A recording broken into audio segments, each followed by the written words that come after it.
backgammon championship from Clarinia in Cyprus.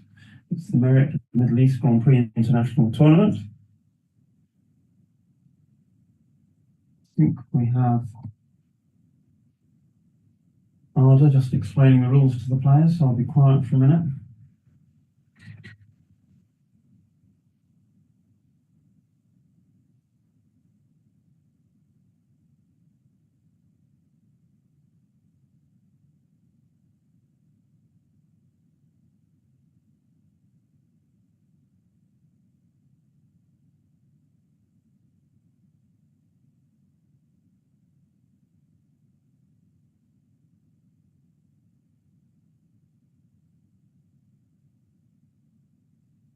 Okay, so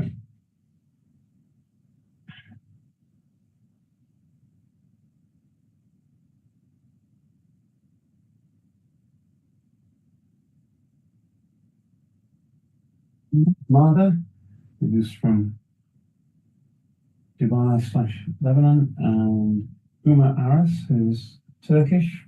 This is a 19-point match, 2 minutes per point, 12 seconds per move. We've seen both of these guys before over the last week. Ayman is playing red checkers, Umur is playing the black checkers, bearing off to the left as you look at the board. So here we go. It's an opening 4-3. Played in traditional manner, 2 down, no problem. 6-5, not going to be any trouble. I'm hoping to be joined by Simon Barget in due course. 2-1, probably make the bar, so no difficult decisions yet. 5-2, well, 5 is clear, and then you think about the 2, but given that when you've got one checker back, you want to escape it, then I would imagine that 24-22 is the correct play, because then it can see daylight. Okay, this is an alternative strategy. There can't be too much difference between the 2 plays. 5-3 is going to make the 5 point, but had red stepped up, he'd now be looking at an escape tunnel. So dice on checkers don't count in this tournament. 6-3, now can make the 5 point or run, but if he'd stepped up, it would have been clear to run away, but now I think he'd probably make the 5 points.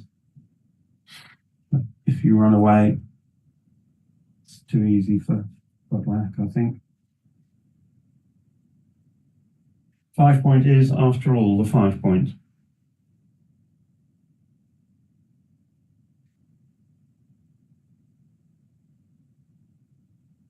At least he's giving it plenty of thought.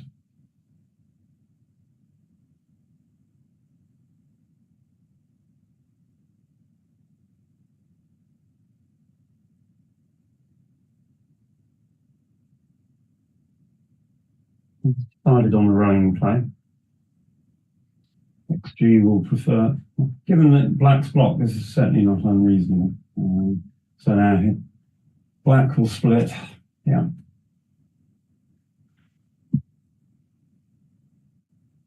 And 6-5 is, you cannot play it safely, so how are you going to play it?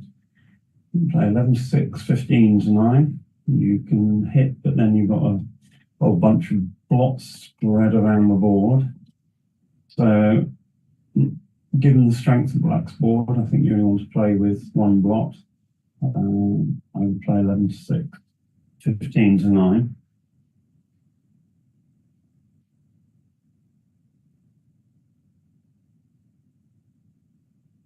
Again, it's good to see them taking their time. In the fighters' final, both players got down to 8 seconds left on the clock. So they had also used all of their time sensibly.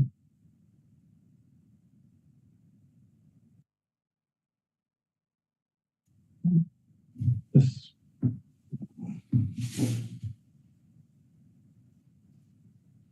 played 15-9, 13-8, it's fine. 5, as 4 is clear. Now the 5, I'll probably leave the spare check on the midpoint and slot the 3 point for the 5. This is an alternative strategy. The idea being that he may roll a number next turn. He can release or safely clear the midpoint. This is awkward because he doesn't really want to run. He also doesn't want to give up the midpoint. It's really a rock and a hard place.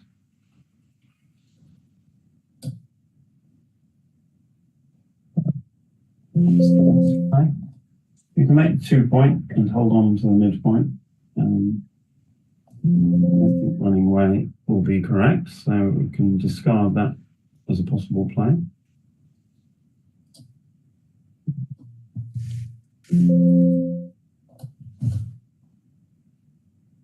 Or you just, let's just have a look at the race. Certainly making the 2 point is a viable play.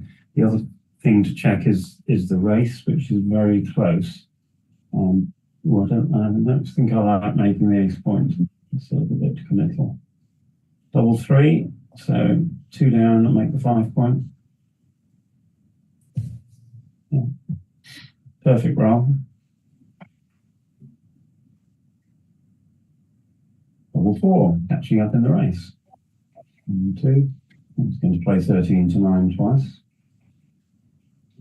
And then we need to do a count. 30, 40, 4, 2 for red, 42, 6, 7, 102 plays 111, so this won't be a cue because of the contact. There's 9. My best thing to do here is to keep a running count. So he's now 12 pips ahead. He's now going to be 2 pips ahead. Right, so black has no weaknesses in the board as yet. I think this will be quite straightforward. 8 to 3, 6 to 5.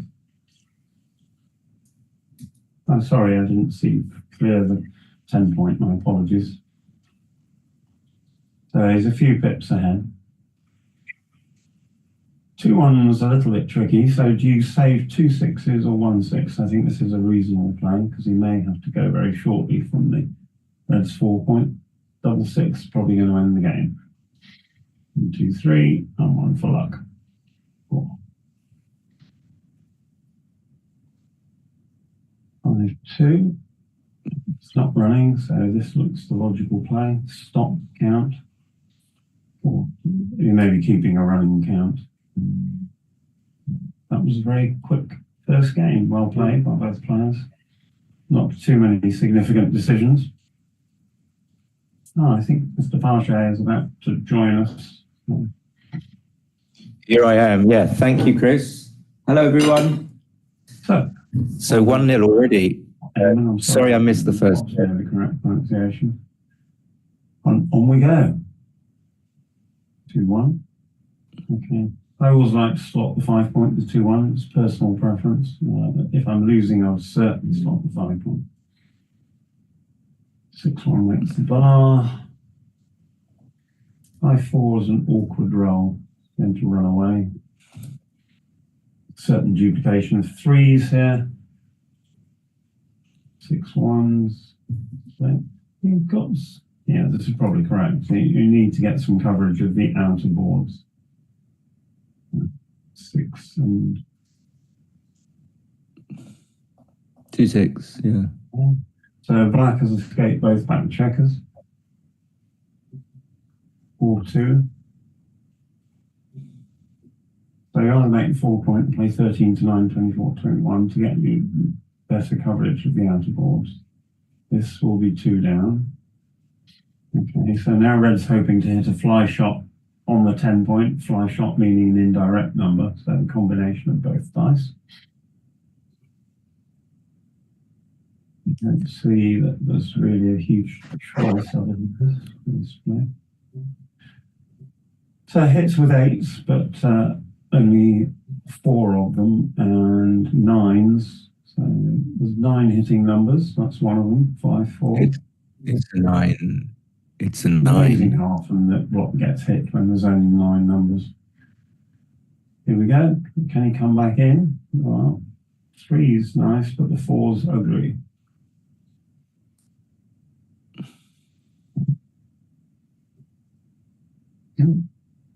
Just waiting while I say No. video screen a little bit. Back and around. Not good for the transcription. Can we get this off the screen, Hamadeh, please? He's provided the streaming coverage throughout the tournament. Here we go. Okay, so he's still not cute. He's still not picked up his dice. I mean, he's thinking. Red is on the bar and is considering a cue. Probably just as well that he didn't. 1-6 is awkward. I suspect he'll play 8-2. Actually, there's a number of plays here. If you play 8-2, then if the checker on the black's 10 point is hit, then black has to give up a point to hit it. If you play 15-9, then black gets the bonus of when he hits, he also escapes. So I believe this is the correct 6. You are not right. Thinking. Yeah.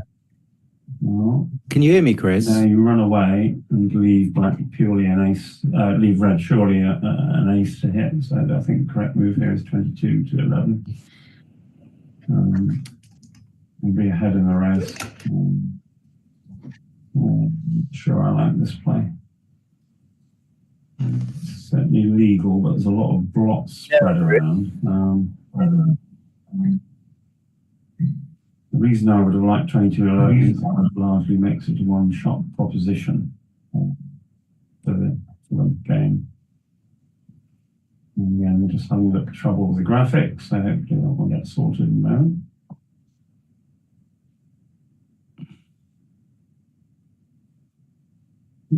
Hi, Chris. Oh, now I'm here.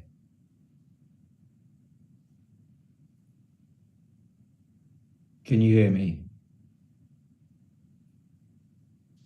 So I did play 22-11. And I noticed that we had the players, well, Hamadeh's just inverting the screen. So now we have Umur at the bottom and Ayman at the top. So that's all right. We can cope with that. So he didn't roll the ace. Sorry, there's a bit of work going on with the graphics. So we now need to have a look at the position. Let's just roll double 2. Okay, so we need to look at the race in a moment. Double 6, interesting. So that's going to be 2 of them. That's going to be 3 of them. So now do you come out with a 4th one in an attempt to escape, or do you play 13-7 and let your opponent come to you? So quick count would have been good.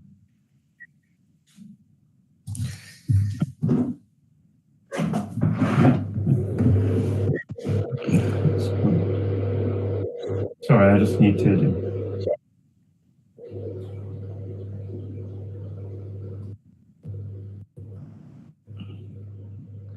So I don't know why Chris doesn't seem to be able to. Sorry, I have to just. So this is clearly correct. 39, 33, 72, 88, 100, 116, 116. Red is well ahead in the race. This is a great roll because it makes the 9 point.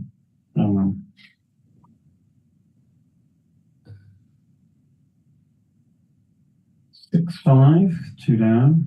So the question in this game is, can red escape, or can black either blitz or prime the remaining rear checker, known as a straggler?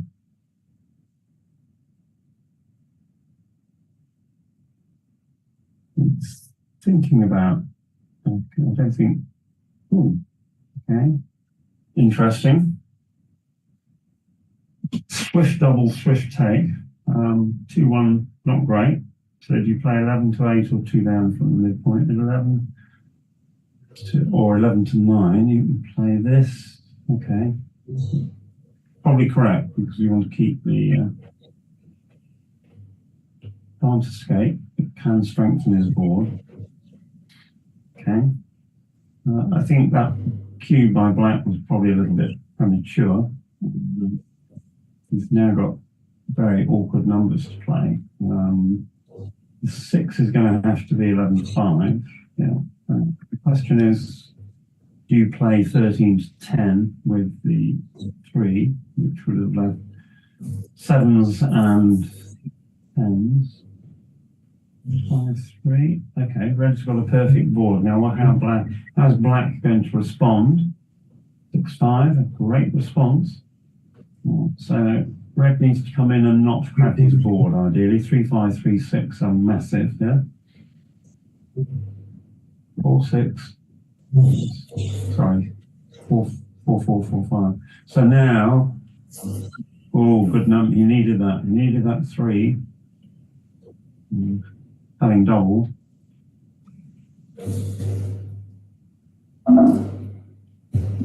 Red's down to 70 at the moment. Staying out.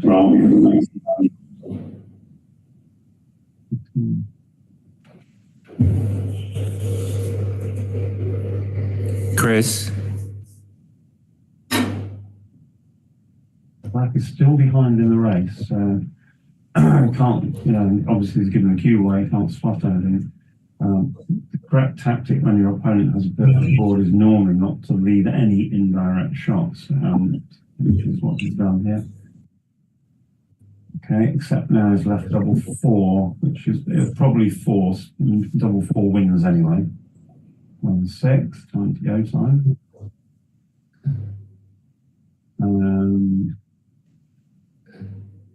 That is a miss. So 1, 2, 3, 4. Now we're into a pure race. Red will need to.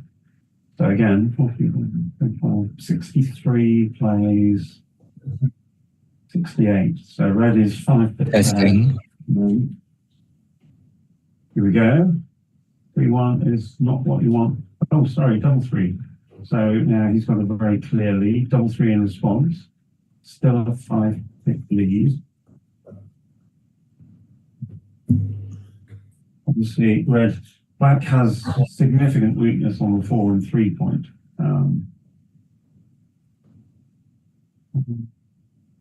So black has taken 3 extra checkers off.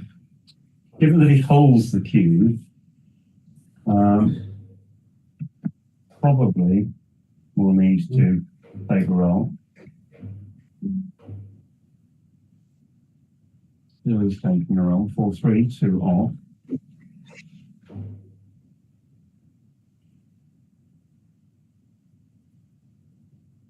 One is a dreadful roll. And now every time you have to consider the cue, because getting the doubling point correct in such positions is crucial. So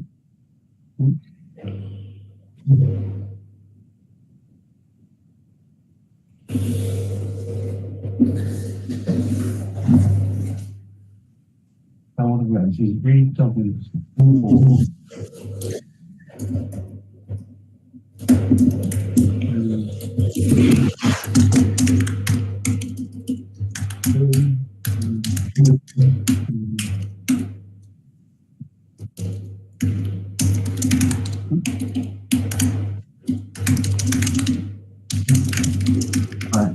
Sorry, I've been commentating sound, but it doesn't really help. Apologies, the sound is now on. This is Chris Bray commentating on the final. Simon, you're there? I'm here, yeah. Right. Sorry, the sound was off. Technical incompetence on my part.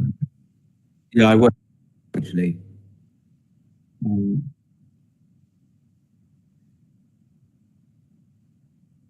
So, interesting redoubled 4. Looks like double and take. Hit count is, hang on, wait a minute.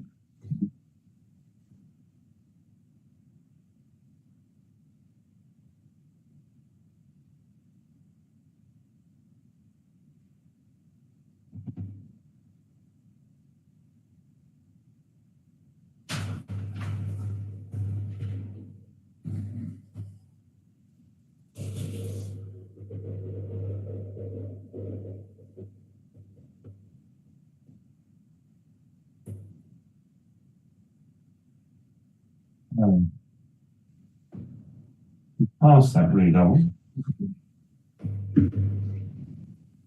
I hopped off to the kitchen. I didn't get to see. So Ayman had some checkers off, didn't he? He did. So sorry, the technical incompetence from the commentators, but in the back up and running. Umur is leading the 3-love.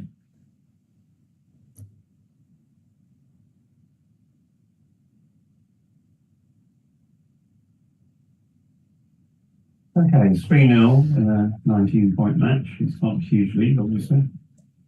Interesting that he's gone to make the 2-point leading. Normally you split in one way or the other if you're leading the 6-4, but this is okay.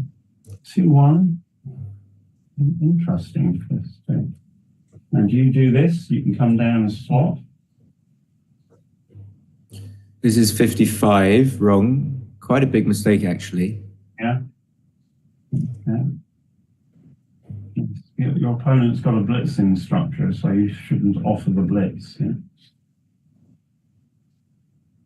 Okay, so red is on the bar.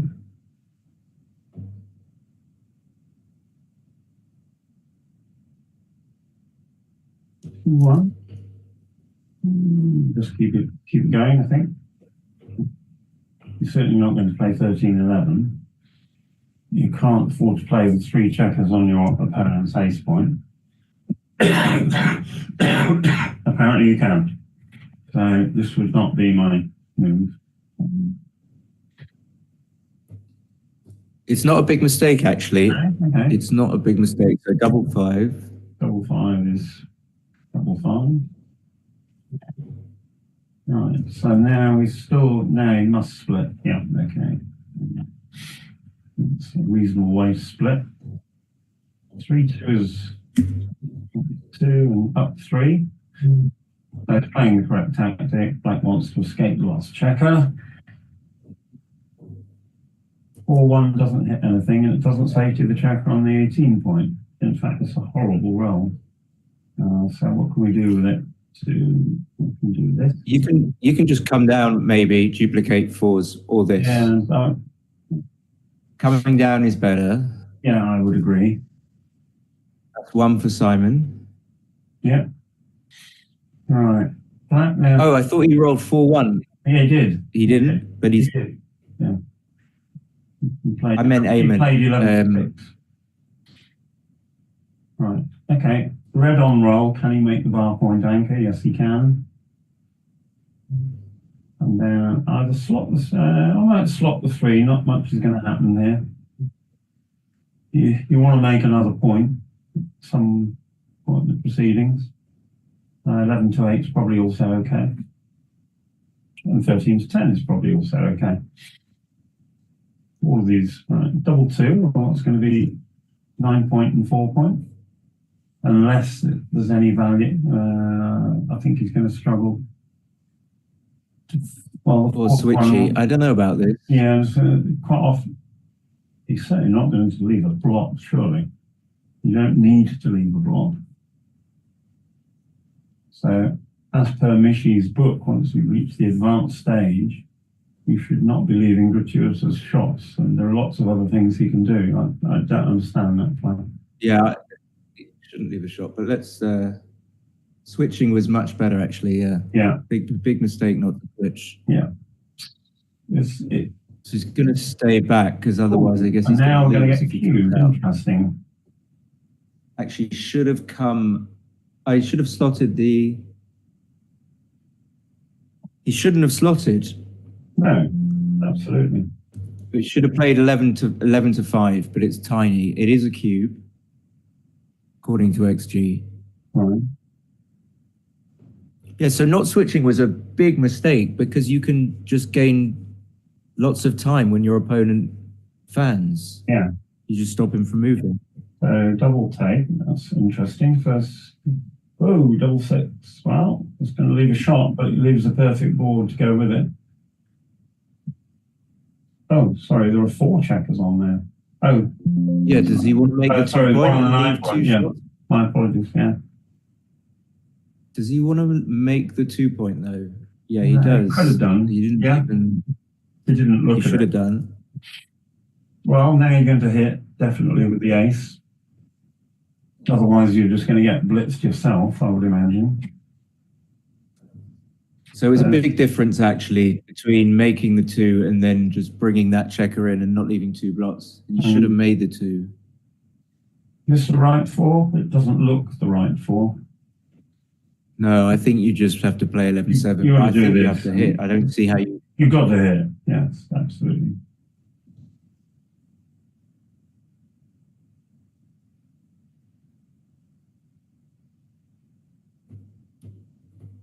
Okay.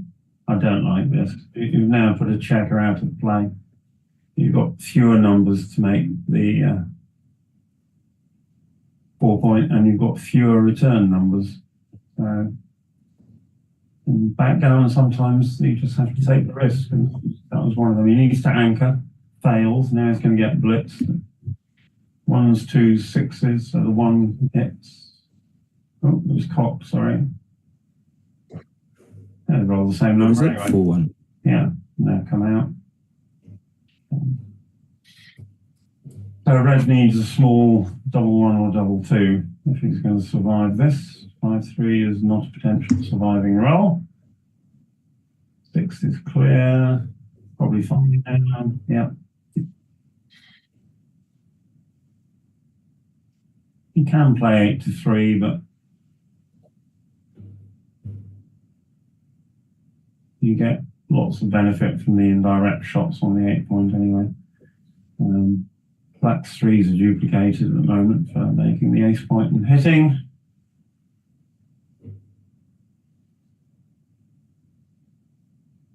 And you've got to clear the midpoint at some point. So I imagine the 2 plays are very close.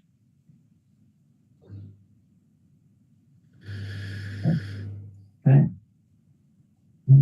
Yeah, it was illegal anyway. I was thinking of taking a long time thinking about this in particular. So there are moments to use a lot of time on your clock and moments not to. This is probably one not to. It didn't matter what he did. It was close fine. either way. Yeah. Safe. Umur's going to end up losing a G.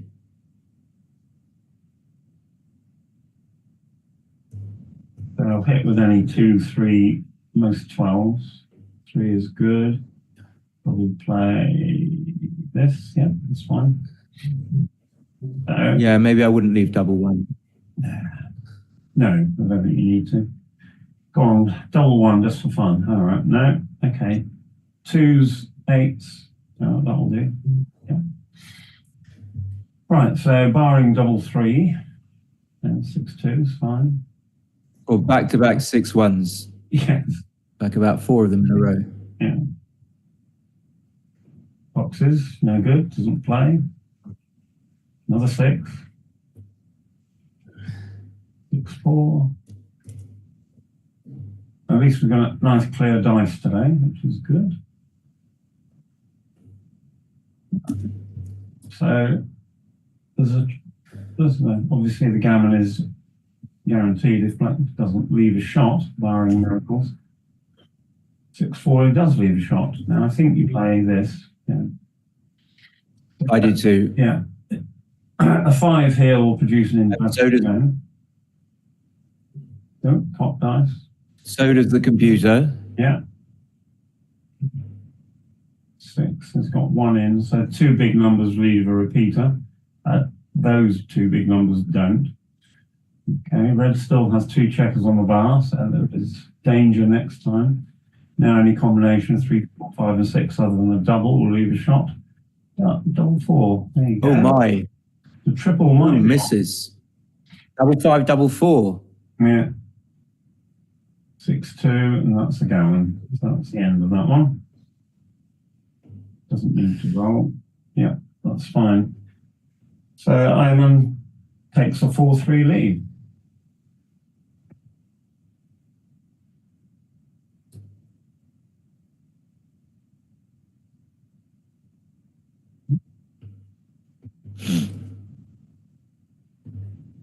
How are you doing this fine morning, Chris? I'm fine, thank you. I've been out for breakfast and I'm ready to roll. The final of the fighters was very exciting. Both players had about 8 seconds left on their clock at the end. I know.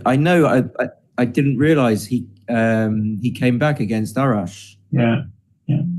Because Aras was winning, and I didn't really see the end, but I knew that Umur won. Of course, I knew Umur. There was an interesting, very interesting cube, which will probably appear in an article where I think Umar redoubled 4, and it wasn't even a redouble, but because it was to 4, his opponent passed, which is a common problem. Yeah.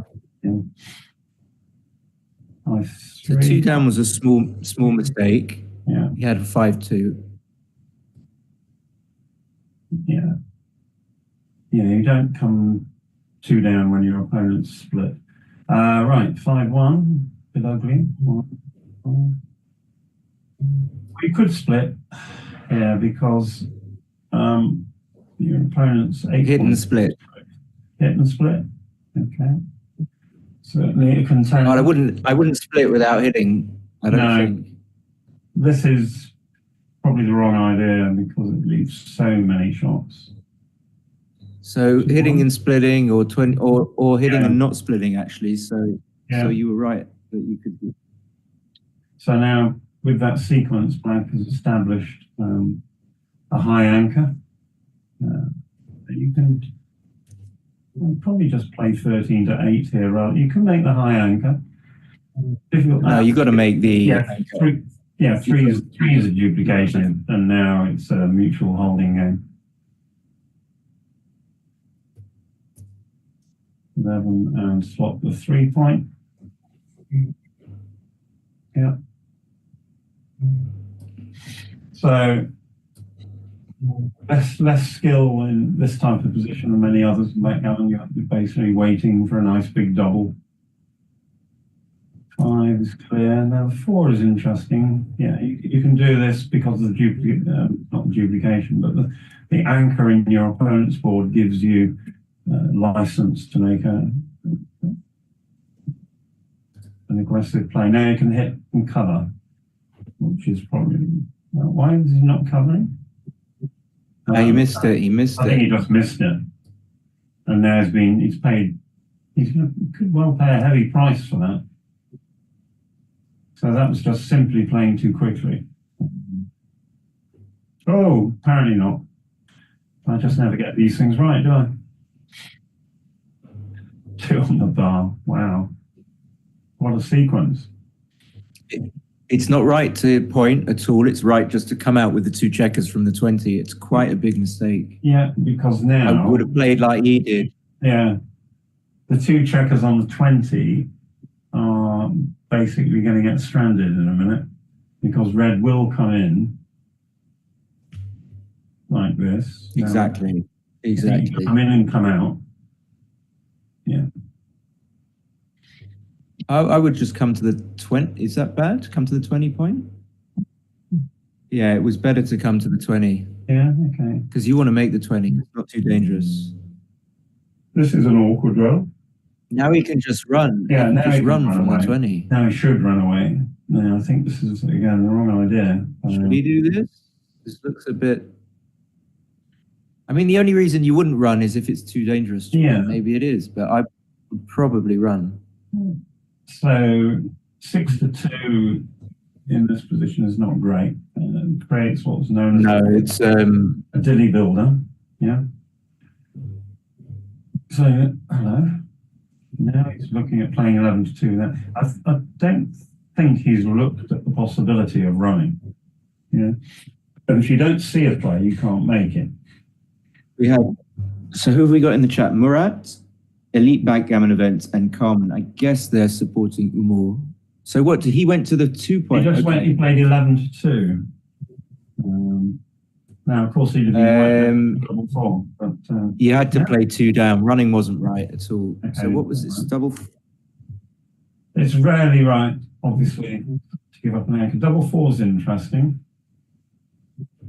It's got a whole host of possible plays here. So you can make the 9.3 times. You can make the 4 point and the 17 point. Yeah, I think I make the 4 and the 17. I don't know what. This gives connectivity for the red checker. 1, 2, and hello. Or come.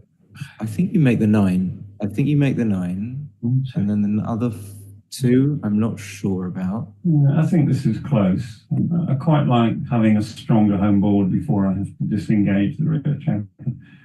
3-2 is going to pay probably for one of his earlier rolls when he moves when he played 11-2. 6. He stays on. Fine. So the double 4 wasn't right. 1. What was the right move? Not making the 9. It's hard to transcribe and tell you what the right move is, but when I get a second.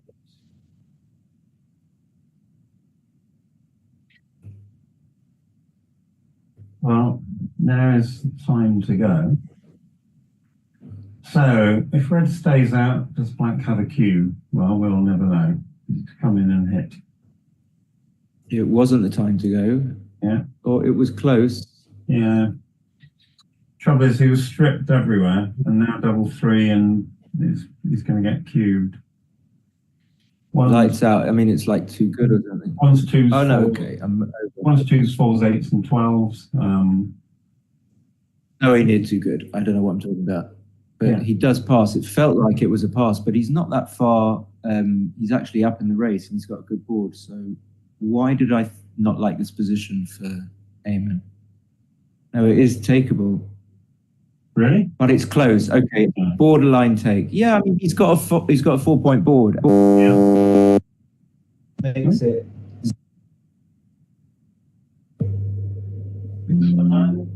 But when I looked at it, didn't really nice. So is he going to? You can after your opponent owns 6-5. It's perfectly okay to slot. 3-1. Okay. 4-2. Yeah. Swift play at the moment. 6-4. Ooh, big number, very useful. Okay. Depending on how red rolls. 3-5. He doesn't have an anchor. Just come down. He can come out. I'd have come down. 6. Coming out is best. Now you can hit twice, or you can play safe. Nothing else, hit twice. Yeah, because if black does not respond well, now it's going to be a double. Looks like a pass, I would say. Not 100% clear, but.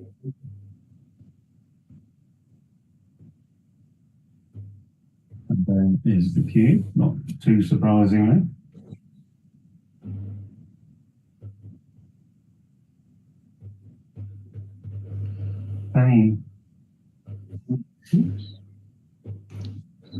Can he find it? Things like 6-1 are a bit double-edged. Okay, he's not going to take. It must be a big pass. Yeah.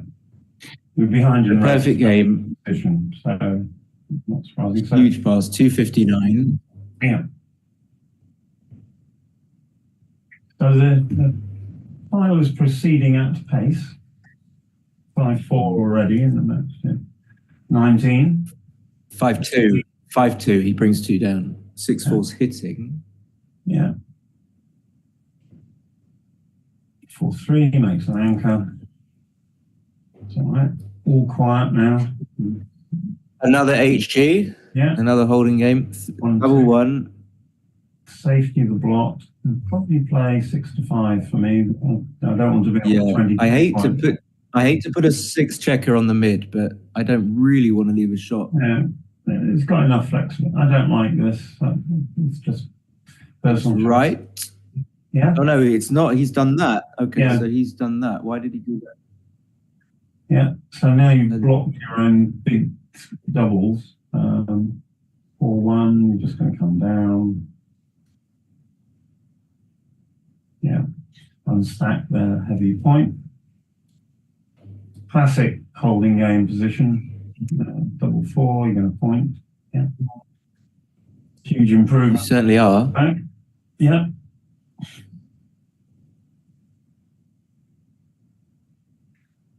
Good so far. And they haven't made a mistake for about 15 moves Right, in and out. consecutively. 2s and 10s hit. That's a 2. That's 2 2s. 1. Probably going to make 9 points. Desmond, yeah. Yeah. You can play 39, but then that leaves two blots for no Yeah. reason. So this is fine. You're creeping up on something. 3-4. What is it? 4. You've got to run. Yeah, you're going to be attacked wherever you go, so you're better to be attacked in the outer board because it doesn't make a point unless it rolls double 2 or double 1 or double 6. Actually. 3-2, you're going to hit and probably play 7-4. You could play 9-6. This is okay. I would play 9-6 actually. Interesting, but maybe you're right. Well, this is 6 numbers. It's 4 numbers the other way. Do you get the value from potentially making the bar? Interesting. We'll see. 1, yeah, your play's right by 25. I would never have done it. So 1, you probably want to stay out of harm's way. So do you slot the 3 now? Yeah. Well, you're behind also by 22 pips. Yeah. So I would come down probably, not want a blotting board yet. Unstack the mid. Close, I think. Again. Yeah, it's got to be close. If it's not close, I'd be surprised.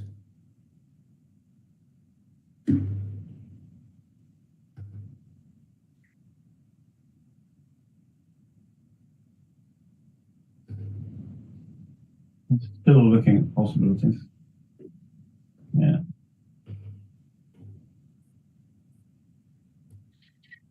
Interesting. 2 slightly different approaches. Double 3 is going to be useful. However he plays it, loads of different ways to play it. Is he so far ahead? Not this. So I'd say my first place is making the 5 and hitting loose, but I haven't got a chance to really look at it properly. 56. 6-2, that didn't work. Making the 5, making the 18 was best. Yeah. 6-2. What's he done? Hits. It's hit. And now he's come in and hit. Return hit. Oh, he's looking at running. You can see he likes escaping, so he might just not hit. Like with that 5-4, he didn't hit, he played 11-2. If he comes out, he's 121. Yeah, he's 15 pips up. Yeah. 121, 136. Which is probably not quite enough, given that red is on roll. So that's probably. Yeah, but your opponent's got a blotting board. Actually, it was a cube. Yeah, okay. Before the roll. 5-6. So this must be close to a cube. Apparently not. 4-2. That's perfect. Now red is in trouble.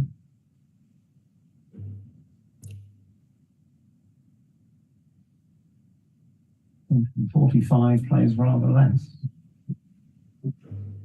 5 is 5, and 2 down.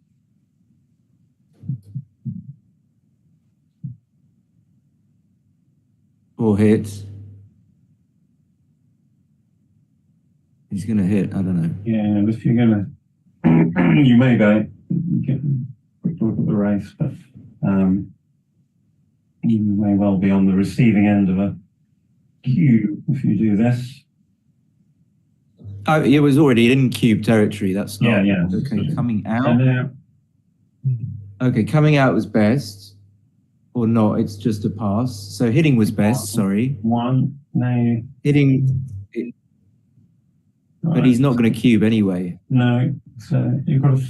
Maybe the best play was not to hit because you don't want him to cube. So hitting's going to probably be most likely to entice. He's got a 3 to play here. Play 7-4. I would just come out. 1-18. Yeah. Because red has got a blot on the 3 point, which will come into play. This is the safe play.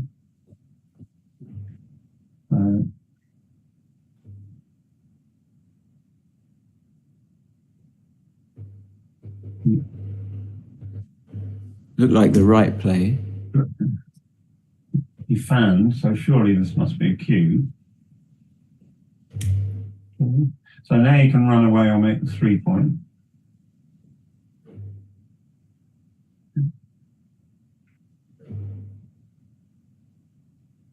It was too good. The 1 point was better. Yeah.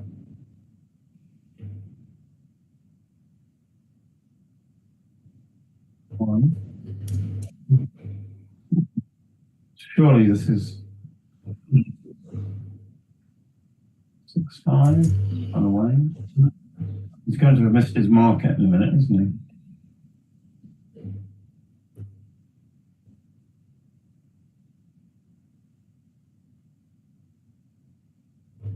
Double 6, always useful. 1, 2.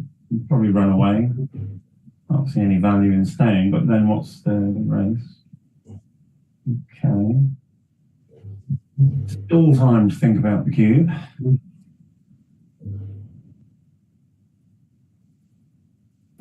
That's Yeah, it was still a pass. He couldn't run.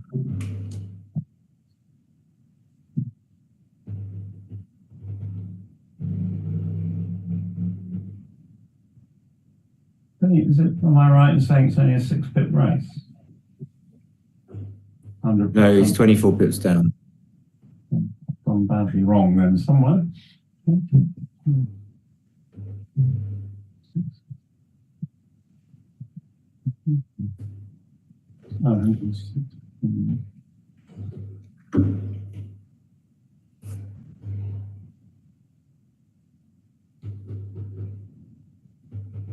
Yeah, this is a clear pass. Simon said he's 24, 26 pips down. He's facing a threat of being hit. There's also were black to point on the red checker on black's 5 point, and the gammons really do come into play with the number of crest overs that red's got outside.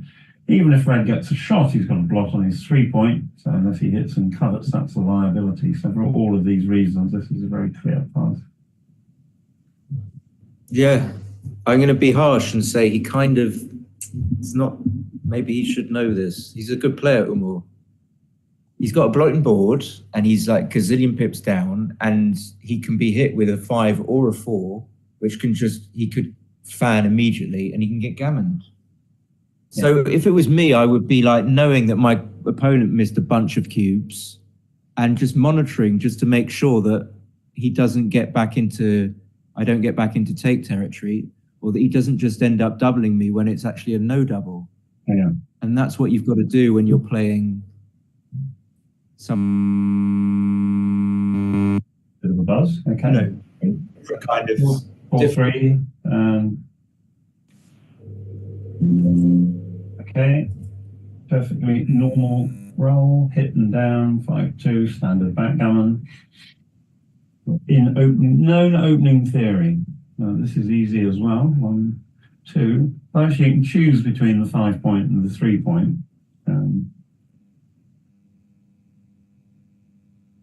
So this is fewer return shots, but a less perfect board.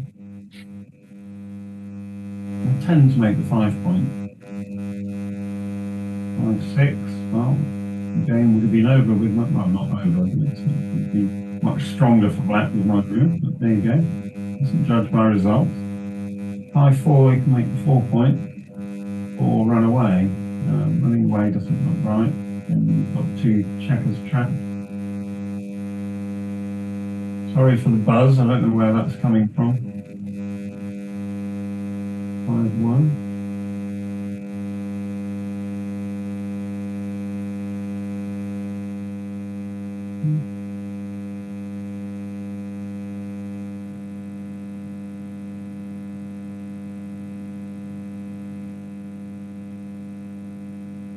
Right, okay. 6-5. Okay. Simon, are you still there? Slight buzz on Simon's feed here, I think. So, what have we got? 3-2. Okay. 3, very awkward. So red has got the weaker position, therefore cannot take huge amount of the rest. The alternative is 13 to 9, 6 to 3, but it's a little bit wide open. But then what are you going to do here? Black is going to run. Looks like black is ahead in the race. So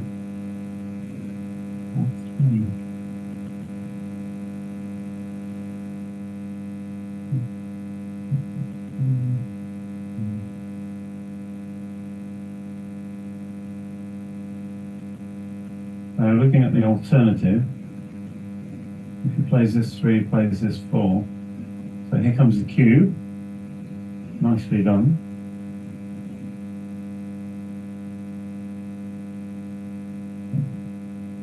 And it's been dropped.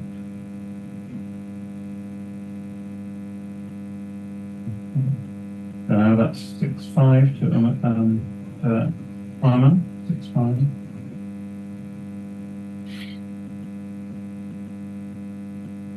Three, 2. So momentarily we've lost Simon, I think. So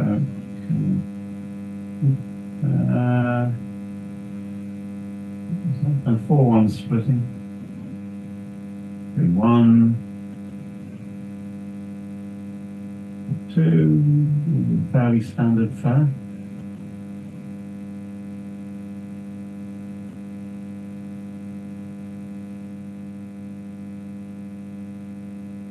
Hitting.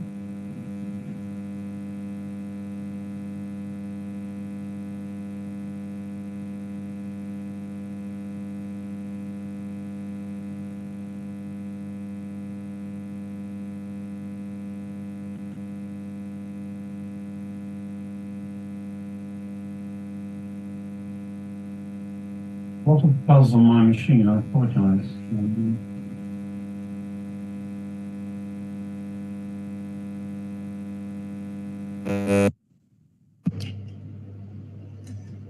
Guess he can't. That's better. Right. Sorry, I don't know what happened to the sound temporarily. 6-4.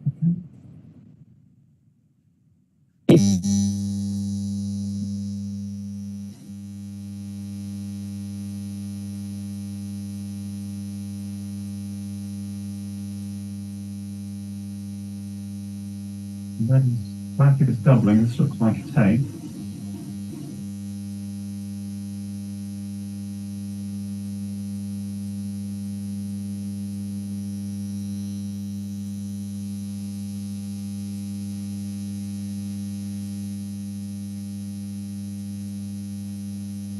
Red has got a solid structure. Yes, he's on the bar.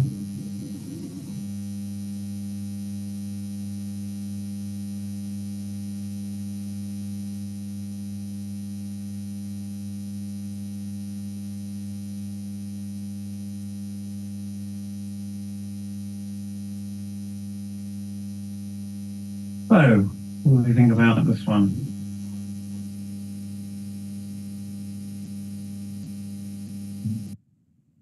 That's better. Oh, good take, I believe. 4-1's perfecto. Red now had a bit of trouble with 2 checkers on the bar. And now black looking very good. Now, we like this too, and probably come up with the other one as well. Or this is the alternative of trying to make the bar while your opponent's got 2 checkers up. Pays off big time to double 2, but this is less flexible.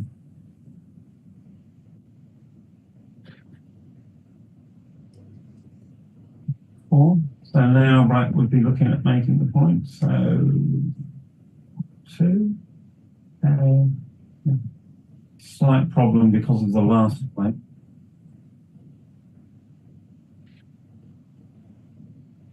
Very awkward because it's stranded 2 rare checkers. So now you probably want to keep the midpoint, but equally well, the 9 point is very valuable if your opponent comes in on the 3 point. So I think this is probably the better play.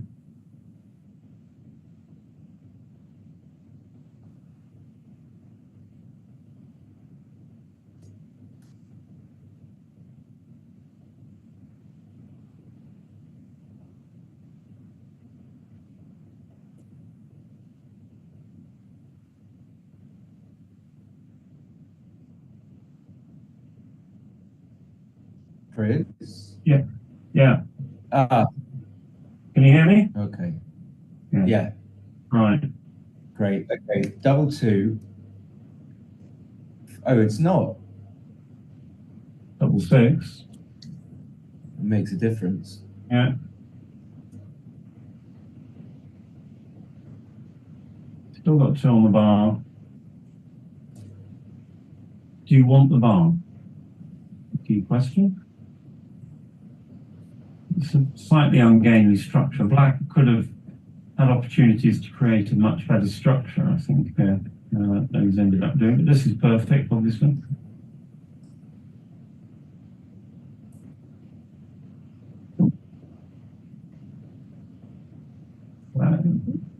This could be a big gain in the context of this final, if Black can bring the gammon down. Needs to come out. Must come out. He's just going to get pounded on if he stays. Okay. Going to get hit with any 4, 6, or 7. Okay. Computer says his play is okay. Yeah. Well, actually, very small difference. All right. That's 6-3 Coming is out. interesting. 5-3, still hanging back, trying to make the second angle. Yeah, now I'm not so sure. Now I may be Five is mistaken. clear. I think you hit with. I would have hit with the 4. You don't want red to make the second angle. Nor is he going to. Right now, he's going to get pounded on, surely. 2s, 3s, 4-2. Okay.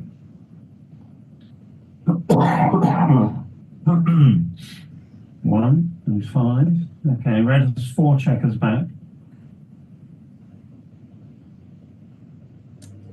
So if he still has 4 checkers back when black has born in, red will be even money to lose a gammon. So, hello, what are we doing there? It gives a weaker structure. I don't understand that one. I'll declare the 9 point and give myself a bit of structure. I don't know about that. I don't know about weaker structure. Well, if you've got stacks, that's my point. Very close. Yeah, okay, well In that's... fact, 2. Yeah, this is fine, just in case you roll 6-1. 6-4 is fine. Right, so red's going to run off the gammon while black attempts to win the gammon. Red will create a strong board. Now what do you play? Still 6-4 now leaves a shot if you play this. I'd still play 6-5. Yeah. You want to clear the 6 points as soon as you can. 1. Probably, well, you can cross with 18 to 12 and cost yourself nothing. well, you can just bring one in. Yeah. 6-4. Well, it's a good job he played the last move correctly, or else that would have been a shot. 3 just comes all the way. Yeah.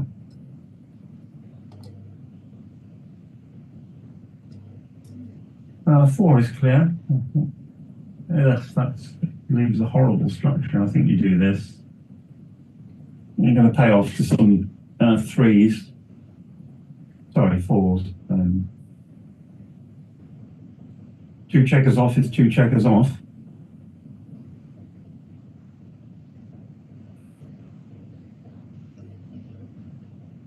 Yes. Taking a long time. Yeah, and again, It's illegal. That's illegal. I'm going to lose the transcription. That's not the start. This is. Oh no! Put it back properly. No, that was that not the start? No, it's not. Oh, okay. No. Yes, it was. Okay, Yeah. what did Umur roll? 4-1. 3-1. 4-1. 4-2 clears the 4 point that leaves a gap. Now he's going to have to go with 1, which creates shot opportunities on 6-4, 5-4, and 4-3, and also goes a long way to save the gammon. You should save it. Famous last words, Simon. Right. What's he doing? He's thinking. 6-4. There you go. There's the shot. There's the shot. Right. Big moment again in the game.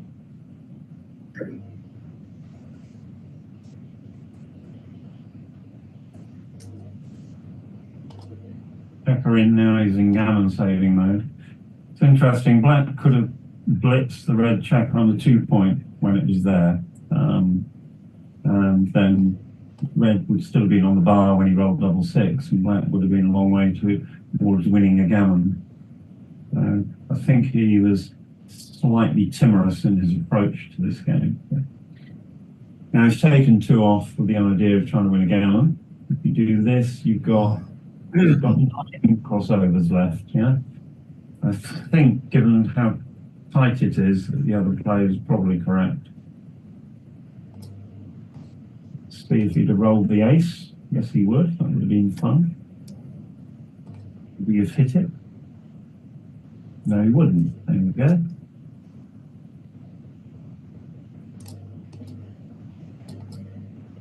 Oh, 1, 2, 3. Wow. So red's going to need a 6 and a 5 in each of the next 2 rolls. 5, and now you approach 12 to 11. This is known. If you play 2 to 1, you only get 6-1. Yeah. 2 to 1 is quite a bad. But you lose out. If you roll 6-1, now it doesn't get off. The red outside lot has to be on the 10-point before it's correct to play 2 to 1 from memory of my learning. 6-2 now. With the other sequence, with the 3-2 about 4 rolls ago, he would have won a gammon. So let's see what happens here. Still won a gammon. There you go. Sometimes these things happen. Break. Time for a break. Break. That was obvious. Yeah. Yeah, so lots of stuff going on here. Lots of stuff going on.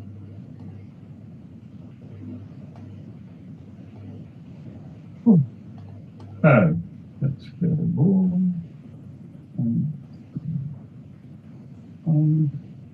So apologies for technical issues during the game. Something went wrong with my sound system. I don't know what. Anyway, What that was. no matter. 10-5 to Ayman in the match to 19.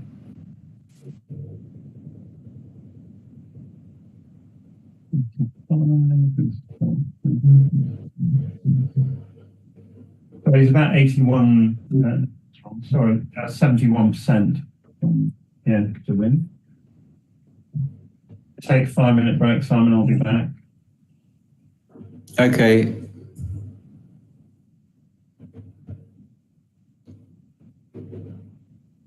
Yeah, I think I will too. See you guys soon.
Okay, I'm back just waiting for the reappearance of the players.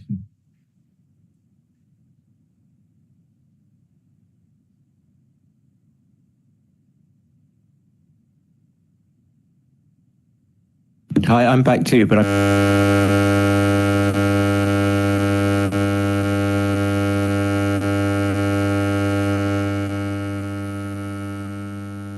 Does that buzz me or you?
Can you hear me now? Yeah, I can hear you. There was a buzz for a while. It's disappeared.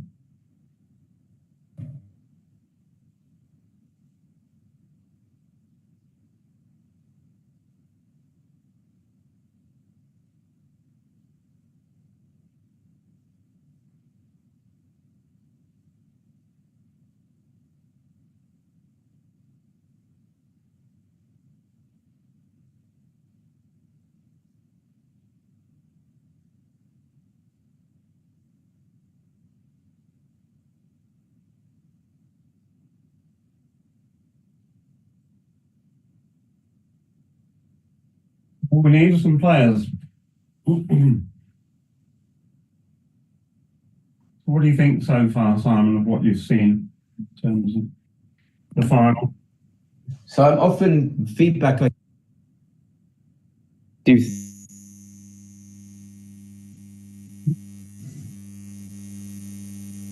You going forward?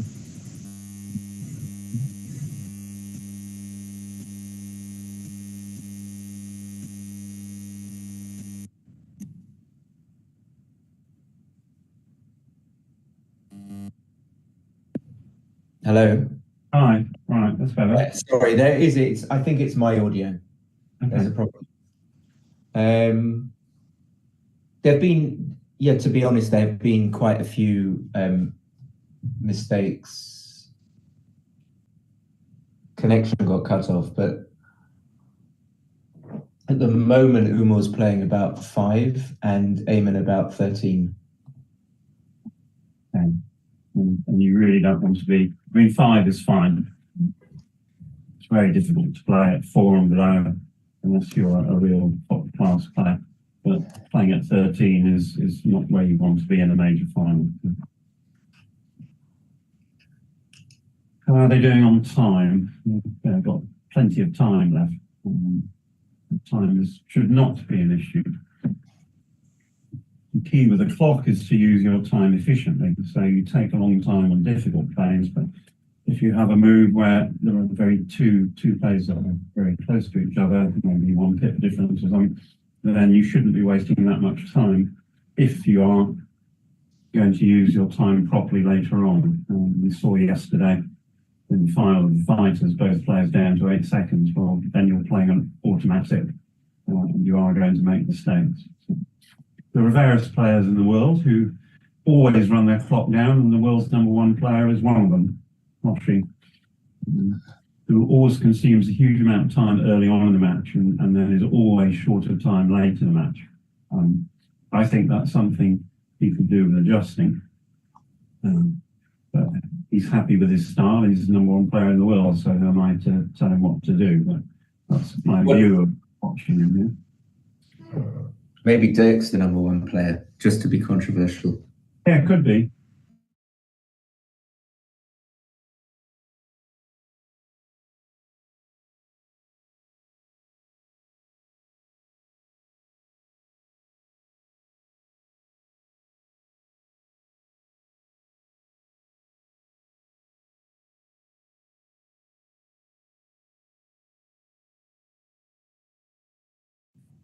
Okay, everything's frozen. Oh no, here we go. Right. So Umar is 5-10 behind. He needs to play aggressively. He needs to be aggressive with the cube and create gammonish positions. Ayman should be playing for high anchor games and racing. That's a very good start if you're winning 10-5. So you make your opponents 5 point and you make the 9 point.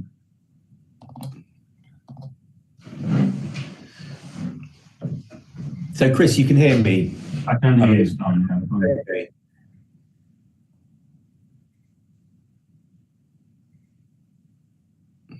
Okay. 4-2, you come in on the 4 and make the 11 point.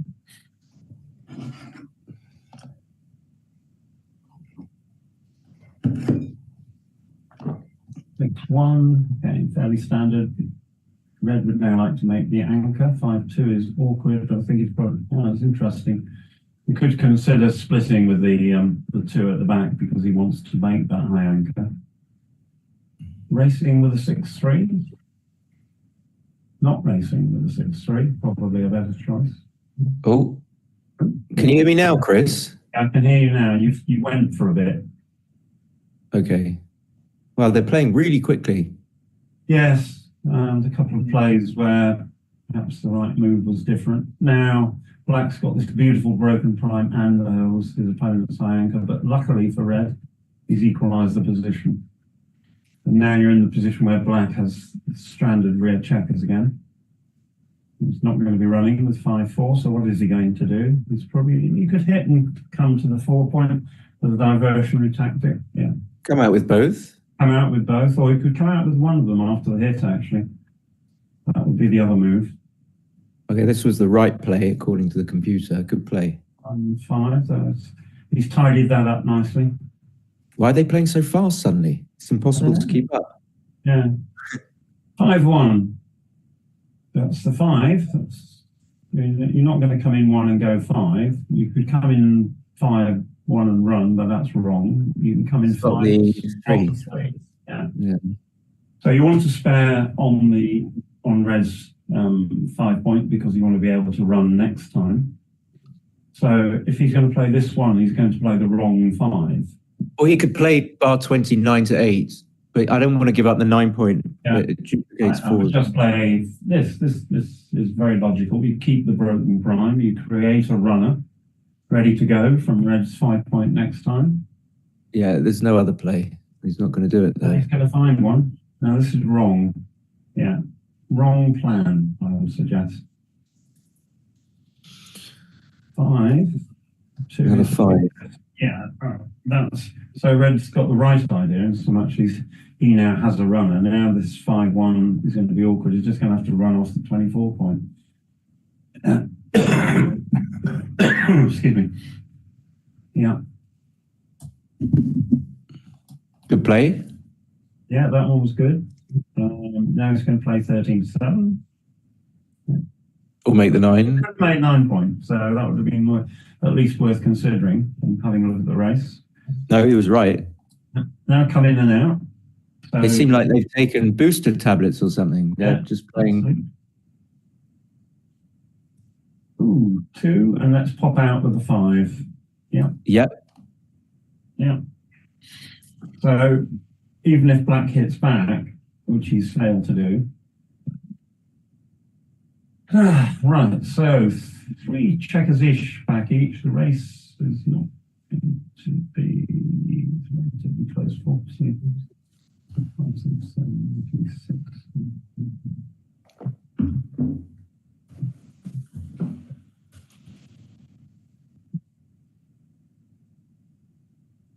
The race is very close. This does not look like a cube. The race is close, yeah. Just a couple of tips. Right. Now just Red needs to tidy up a bit. A good number would be, for example, 5 twos, making the outer point and the bar. And that would give him some threats for next time. Double six, that sort of works. 1, 2. Right, make. And now, why would he leave a shot? You have to. Why? Why can't you play? Oh, sorry, he's on the bar. Ignore my remark. Whoa, what a roll. One, hang on. Whoa, not so fast. Yeah, what does he do? Hit. What does he do? Just makes the 5. It's a 5 point, sure. Just makes the 5. Otherwise, the fourth. So you can't really make the 18 unless you No. play 18 and something weird like 9 to 7. Or... So that was a very fortuitous No. roll. Now, it probably isn't a cube, but it's more volatile. No, it's more volatile. It's certainly an interesting position. Provided red comes in, he'll be all right. If he stays out, it's far more dangerous.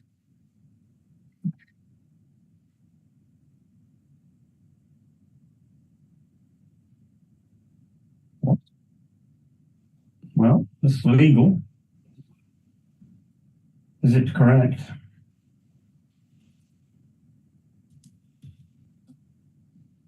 I prefer to make the 5 point, I have to say. Yeah. Yeah, we do. So, yeah, it's a legal play. So this is kind of less volatile in a way, even though Ayman shouldn't have made the 18 point. Yeah. So now red's got multiple entering numbers if he plays this way.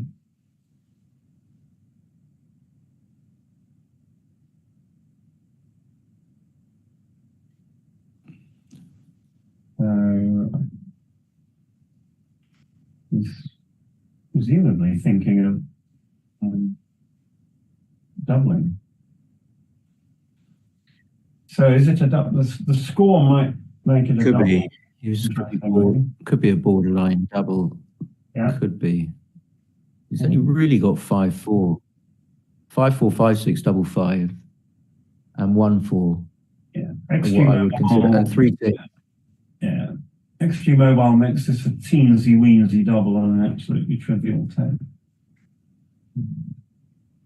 I think he knows that Ayman will take this. So in terms of market losing rolls, it's quite small. 5 4, you just come out. Now you've got a threat.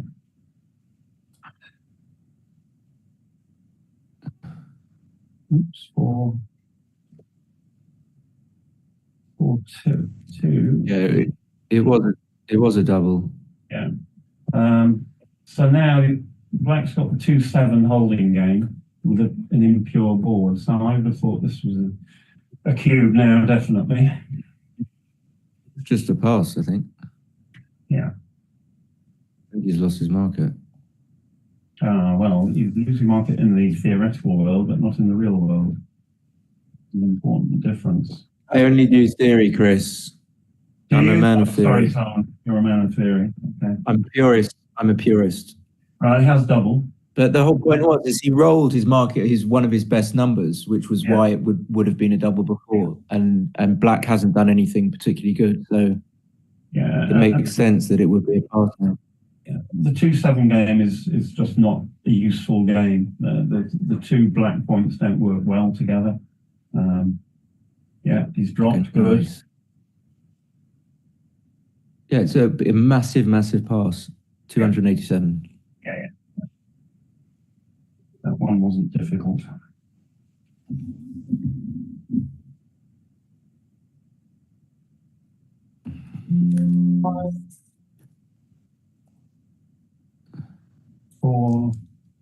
I think you played, interesting. I'd have played for contact, played 24, 18, 13 now and there, but holding the 2 point is not that bad. But still, I would have played for contact. Double 3.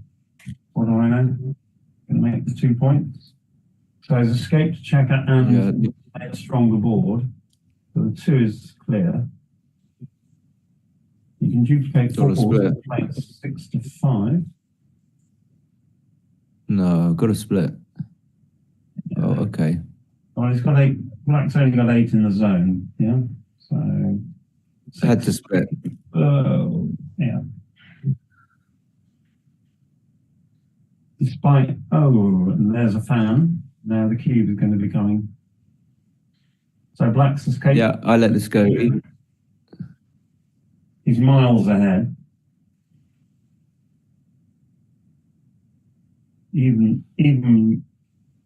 with a lead in the match, you shouldn't be frightened of cubing this.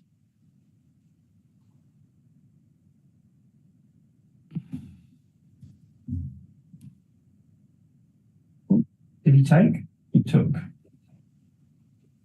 No, he didn't double.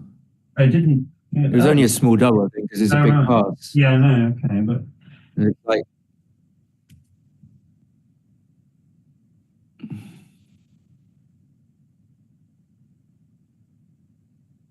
red needs a high anchor. That's not it. So you come down 6. What do you do with a 3? You either play, I think you can play it 5, 6 to 3 or 24, 21. It's probably right to hold, yeah. 5 1s, easy to play.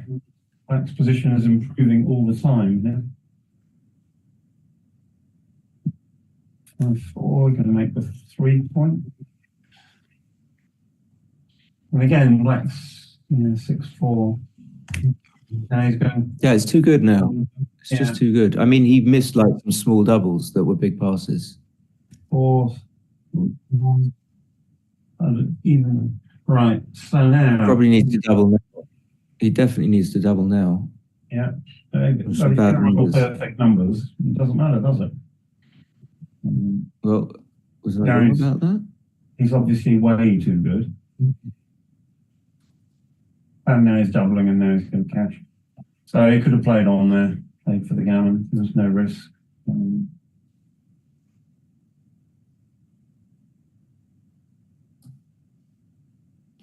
Yeah, before he rolled the 4-1, it was a big double and a pass. Because he had bad numbers. Yeah. So not the best use of the cube by Ayman there.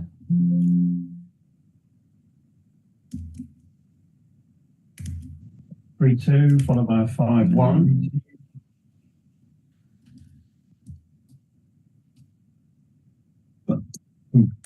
Six 5, run away. Fine. 4 3, make the advanced anchor. Black hasn't cleared all the checkers yet. That gives you long-term equity by making the advanced anchor. The race is fairly close. I think this is I think an overplay. probably. Can go wrong. Yeah. So now, in the other variation, he'd have handed his opponent's 5 point. Black wouldn't have saved his checker. So, yeah, I think it was just the wrong game plan. I know he's losing, but you can occasionally ground out a point. I'm not sure about this. Gives a good 6, 5 3, comes in and hits. Okay. So there might be a small hitting contest now, 3 1. There is going to be a small hitting contest. Why? You can just play safe. And play safe.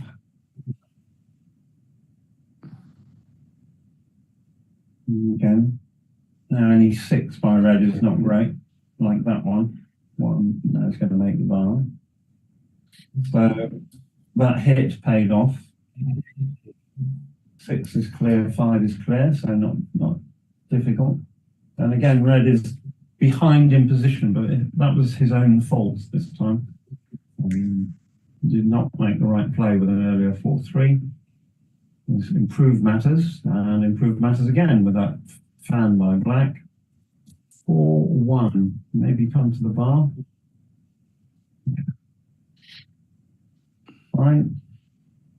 2 5s. Yeah. I think I come in 5 and in 2. There we go. Now, red would like small numbers. That's not it. So 5 is clear, and I'm probably going to be hitting here. Interesting. The problem with this move is that black gets to play his whole role. Yeah, hitting was right by a long way. Yeah, you'd probably run away here. I can make the bar. Thank you.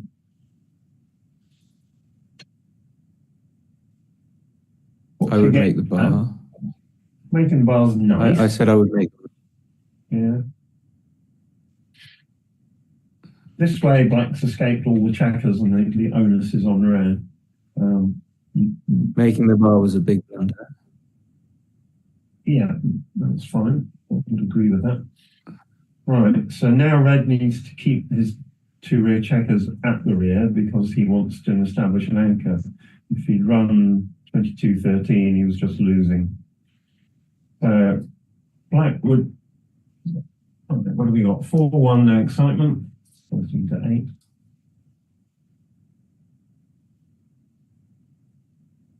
All 3, make 4 point, I think. I still want to keep my two rear checkers back. I want to strengthen my board. I don't wish to initiate a fight yet. Okay. It makes it more difficult for black to play as well. 6-2, that's an improving roll. Red really could do with the 2. There you go, there's the 2. If that's the 2, where's the 6? Yeah. Black has 12 checkers in the zone, so care needs to be taken here. If he makes the 22 point, black's 3 point, then black has gaps on the bar point and the 4 point, which will cause problems till the end. I think if you play 7-5 here, it's got a high risk factor associated with it.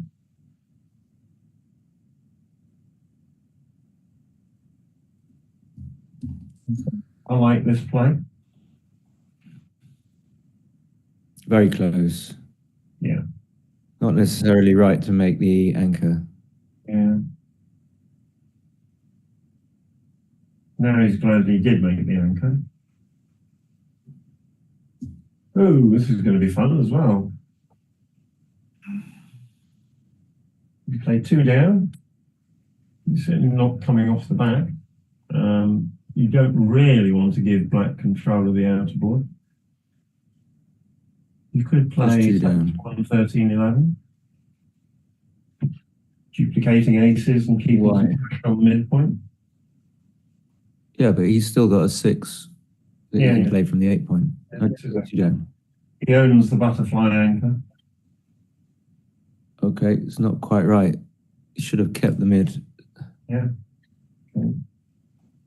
And he's been doubled. Interesting, yeah.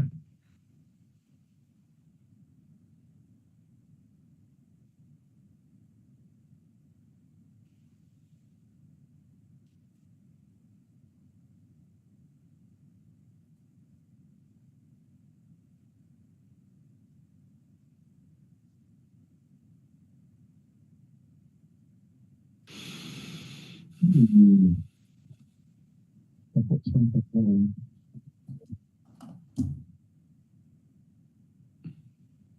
What have we got here?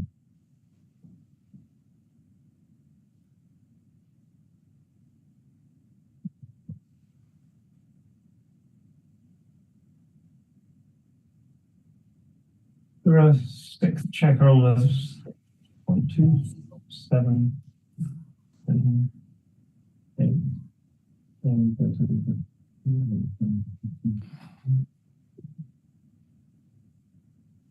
So it looks okay. So he's taken, which I like.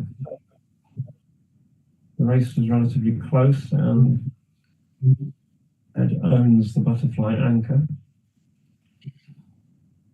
This is what, 4-3. So the choice is, while he's got 2 blocks, why does he not play 13-6?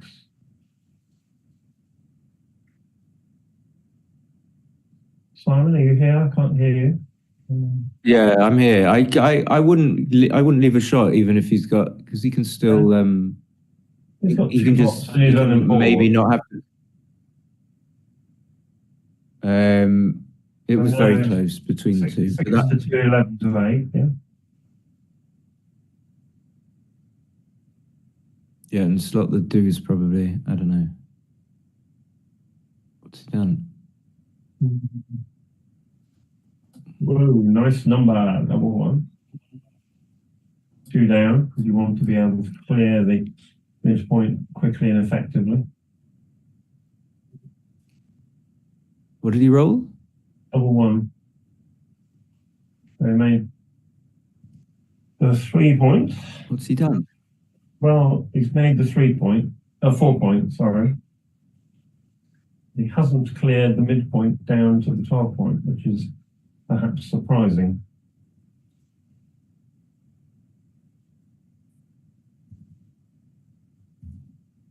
Double five is interesting, that catches up.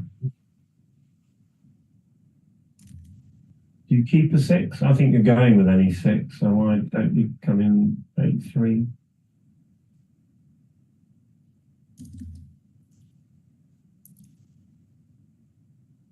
Six to one is bad for the race. I think you do this. No, black doesn't want to leave a shot. 6-5 was cocked. 2-1 is easy. Now is red going to be forced with a 6? 6-4 is ugly. Any 6 is quite ugly. Double 3, 4, 2, 3. You probably now keep a 5, I would imagine. Not sure about that. Just in case black clears the 8 point. 6-4. I think you keep the prime and you play 13-7-5-2-1. But he's going to go this way.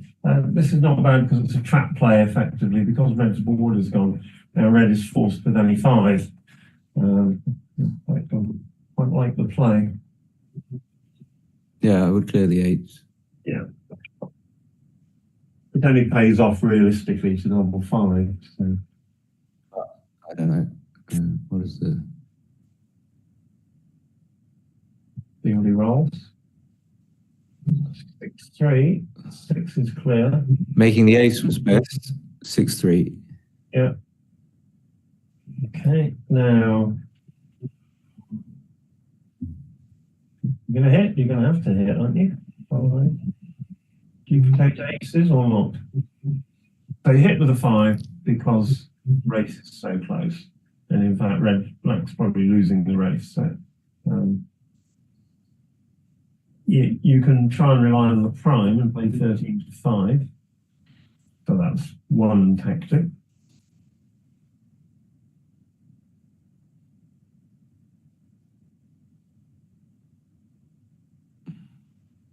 Right, this is quite difficult. So he's decided to rely on the 5 prime. Now, any 6, well, it's not a 6 or 3. Now again, he's got to, you can hit 4-1, you're going to pick and pass. Yeah. This is very clear. Comes in with a 1, he's still got to roll a 2 and a 6 to escape. Comes in with a 3, he can't hit anything. 3 is clear and the 4 is forced. So again, black's going to be faced with the same decision each time. 1, 2, 3, 4. Yeah.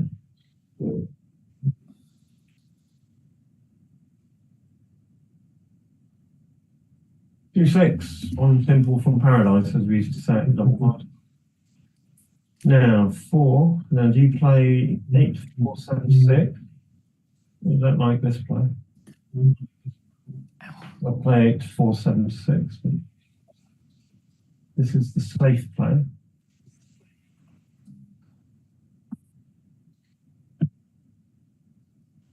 So you're winning the race, so this is not an unreasonable play. You're just about winning the race. But I mean, if red rolls 3 here, 3-4, well, my play wouldn't have worked. Okay, the same decision as last time. 5 and 3. Well, now, any 5 or 6 by red, and we've got an interesting race. I think he needed to hit. No, he didn't. 2-1. 4's a bad. 5-4. Yeah, he's going to hit. Now red desperately needs a 3. Oh, he's got it, but it's cocked.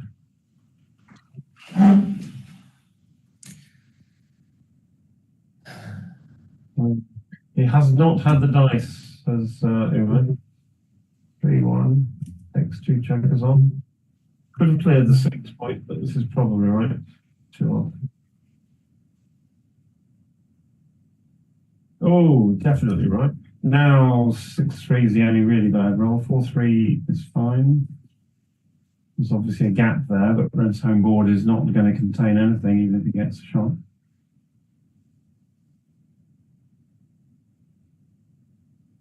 Double 2. He needs to improve his dice rolling if he's going to contest this match. Choices. Given he's now well ahead, he should probably clear the 6 point. Yeah. So now only 6 by red, and he's got to go. There he goes. It's not quite a done deal, but it's pretty close. 3-2. 2-1. Checkers left. 4-1. At least he got a checker off. Now he can get to work on rolling his 3 big doubles in a row.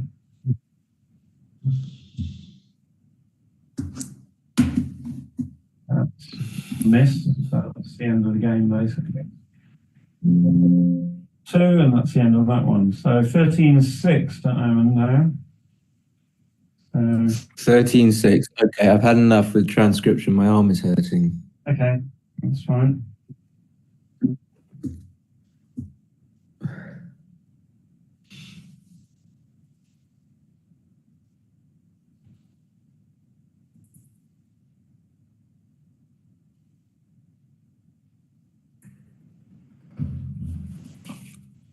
That was 5-4 opening roll. 5-4 in response should be played the same way. Yeah. 6-2, you make the opponent's bar point. And again, hitting's likely to be an overplay. You should take what the dice give you half the time. I mean, it can't be horrendous. 5 point. It's the same decision as the 4-3, basically. Yeah, he should make the should make the 18 because he can attack later. 6-6, like it gets. So has he gone for the hit? Oh, 6. Yeah, and I think he should have doubled, even just with a 1 point board. Yeah, now Like should the definitely cube. double. This is a big double at this score. Yeah, here it comes. Now, what's going to happen? Is he going to take?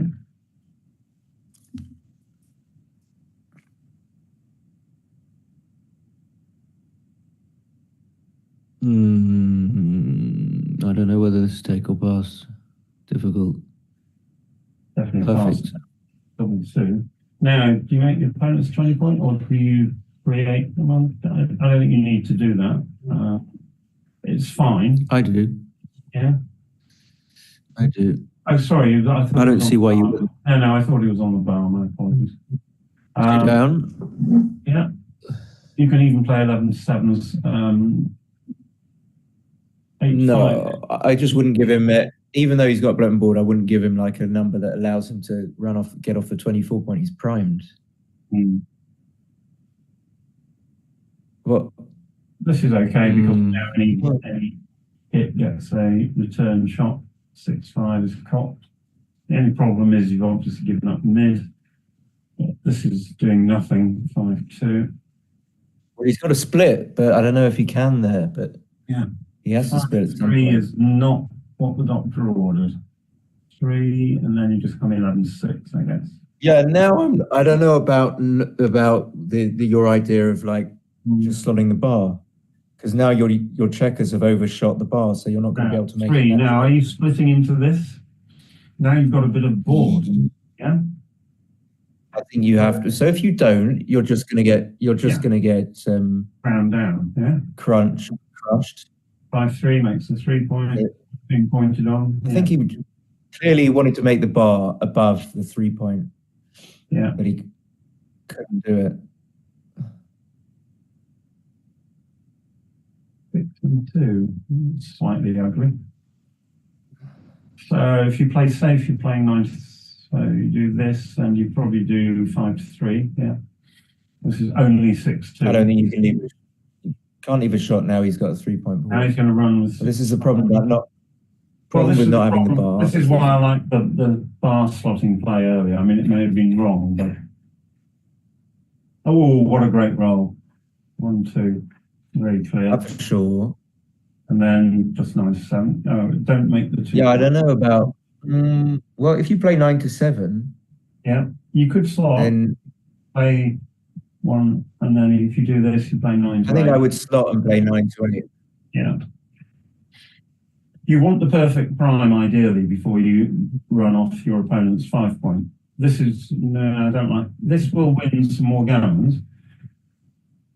But if he comes, well, that's good in terms of the race. It's just saved a double 4. This now you've got to play 9 to 1, surely.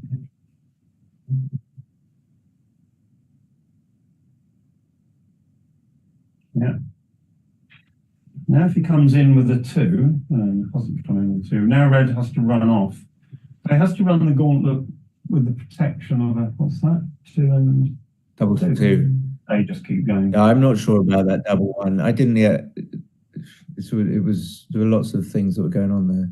Definitely just running with both to the 16. Yeah.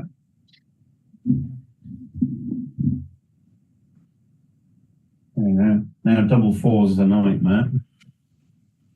3, 2, just run across. Yeah.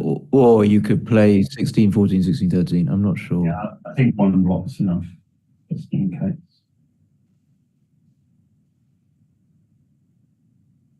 No, you don't get a double shot in 2, 6. 2, 4. Wow.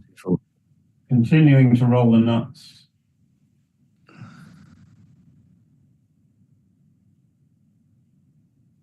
Double 4. Wow. And like now it's like just 1 roll away from being too good. 4, 3. 4, 3. There you go. Wow. He's obviously not going to redouble. Umur's going to fan.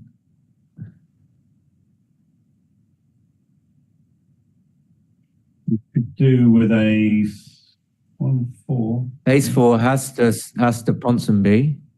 Yeah. I don't know, but is that right? Oh, maybe. Okay, maybe I'm getting overexcited. There goes the 6 and the 2. So this all comes back Third. to that double 1 play earlier, because red needed to create a perfect prime on his side of the board so that he could release the other checkers. He basically, I think, it's interesting, but I think he went for a slightly wrong plan. I'd like to look at the play in the calm of my study after. Well, now you're sure that he should have slotted the 2 point. Yeah, I thought you wanted to make the. I mean, whether I'm correct or not. Initially, you wanted to play 9 to 7. I don't think it was that easy. No, I wanted to play 9. Sorry, so 5 2. No, it isn't easy. Backgammon isn't easy. There's no doubt about that. No, okay, but no, I think that play specifically was a little tricky. And what if he were to cube now, which he won't? That just makes he's made the 6 play on.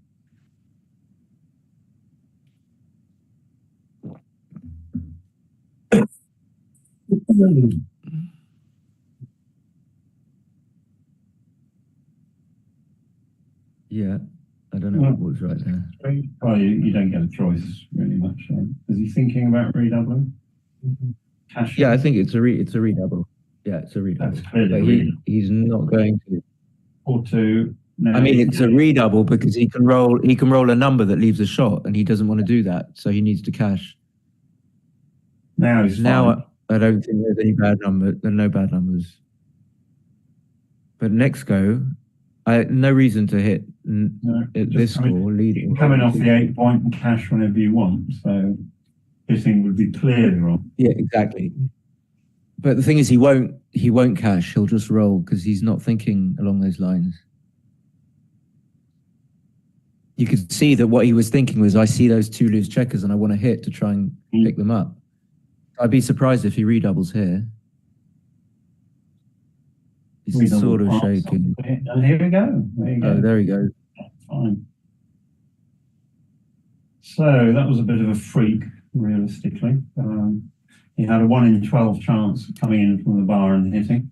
There's an 8% chance he came off, and then every other roll came off as well. So in terms of the luck factor, I should think Umur is a huge negative at this point in the match. Yeah. So 15-6, and now Umur needs to be doubling very aggressively.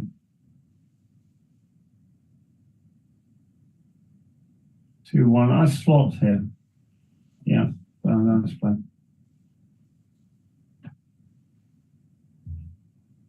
Four, five, just run. Yeah.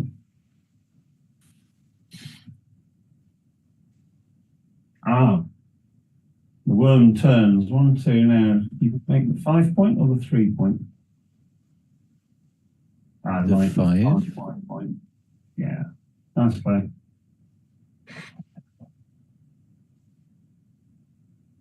Two, one. I think you just play it all with the same checker.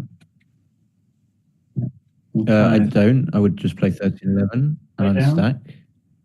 4, 2. Yeah. Like 4 points. Yes, I think so. Not the 20, because we're trailing. That's the wrong game plan. Yeah, I like this. This can lead to an attack if he doesn't hit one of those out to checkers, or if you roll a 10 or an 8, you've got a 3-point board. Now you can make your opponent's 4 point and still have a goalkeeper. So this must be right. 6, 4. You make the bar. His numbers are just rolling out nicely, aren't they? And again, now Red is just preparing a reception committee for the black checker that they hope will be joining them in due course. 4, 1. Okay.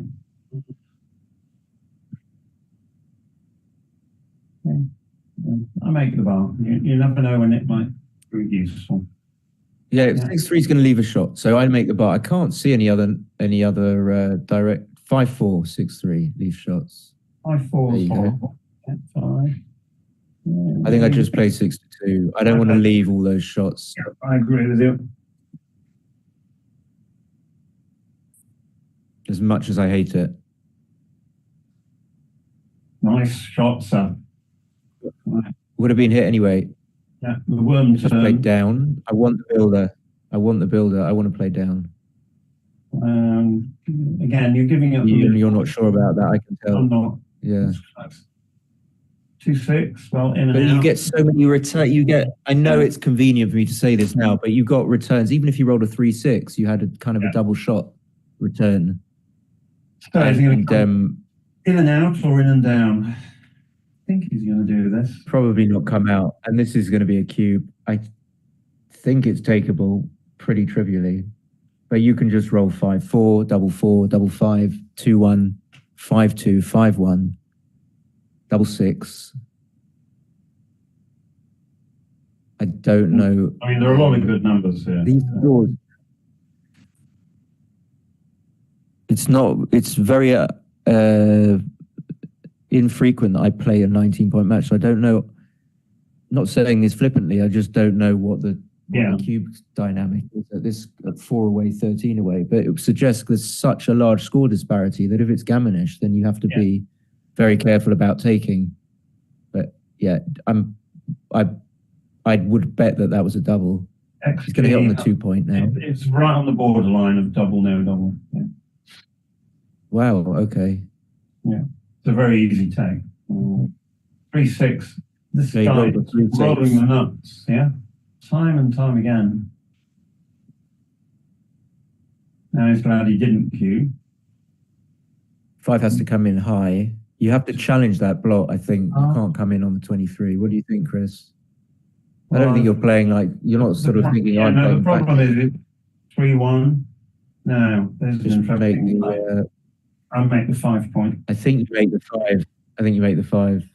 He's got 4. He's just primed himself. I would not have played bar 23. And I think it's an easy play. Oh, he's played it completely safe. It's interesting. It is interesting. No, you want this takes. He's got so many. It's got so much timing. I mean, you can see that red is just not happy to have 2 anchors in board. How long are they going to stay there for? Not very long. Well, if this makes a lovely board, we can take a picture because it's going to be dismantled next move. Yeah, but I don't. Well, I don't know. Maybe you could leave the anchor. That's the 3. I think I would just wait. He might roll like something really bad, like double 6. Yeah. I don't know. I'd have to think about that. 2, 3, 4. As for cube action, he wasn't going to cube. I don't think he could be cubing at This is going to be such a big 3 lead. down. I mean, black's got fabulous structure here. He doesn't really want the 10. So I think Umur's best number is like 2-5-1-6, just escaping from the 23. I don't think he has the timing to even keep the 23 point. Double 1's brilliant, just comes up to the 22 for a start. If he comes up to the 21, I think that it's just a pass. This might still be a pass. Probably not. I don't know. Chris, what do you think? Would you take this? I wouldn't take this at most scores because my board. Really? Okay. I had a feeling you'd say that. Okay. I'm not sure. It looks dodgy for Umur, but it also it's possible for him to win. He rolled 5-3. What's that? Yeah. He what's he doing? No.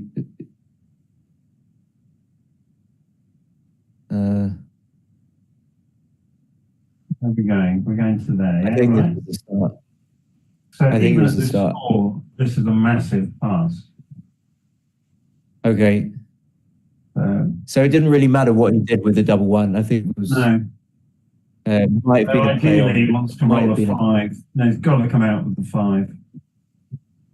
Yeah, and you don't make the and then play 3-2. 3-2.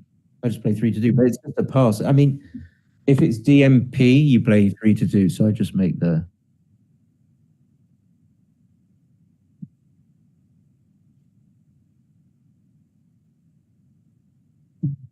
So this is what happens if you don't cube. Yeah, you made your position. 3. Now he might have Umur might have regained his market. I think he must have done, or I don't think you can double this even as black. And that leaves a. It's a shotty time. It doesn't leave a shot. Oh, it does leave a shot. Yeah, it does leave a shot.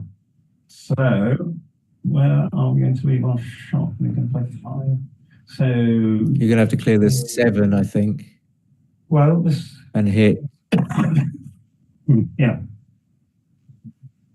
What else can you do? Even if you're going to hit. Yeah, even if it's not a cube, Umur should cube. He may drop. Yeah. Oh no, it is a cube. I just didn't. Must be. Yeah.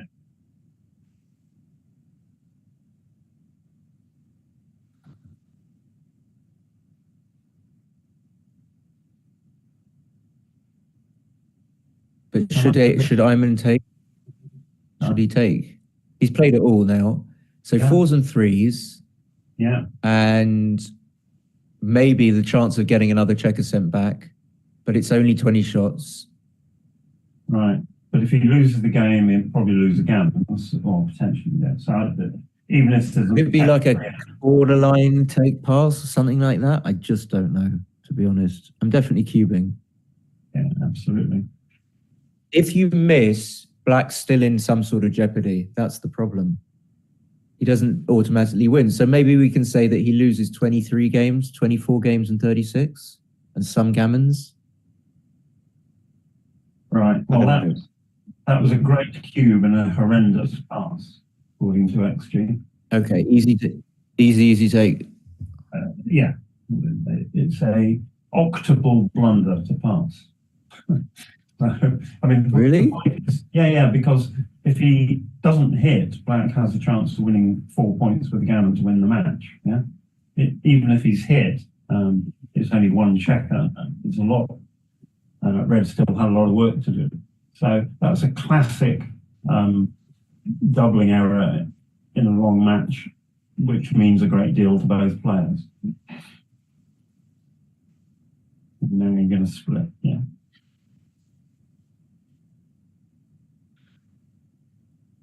Three and one. So black's got his rolling socks back on again. Oh, double two. It's going to be two down. Oh, it's going to be one down. Is there any advantage to playing 24-22 here or 8-6? Black's threatening maybe to prime the rear checkers, so it's quite close. And there's only 8 in the what I call the short zone. There's 10 in the zone. 3-1. So this is the advantage of coming up with one of the twos in the last position.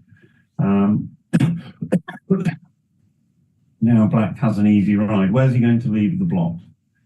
So do this and leave 9s and 10s. He can break he can do this and leave 7s and 8s, and finally he could have broken the 10 point. Ah, interesting. Right, so 1, 2, in, down and out, as we call it.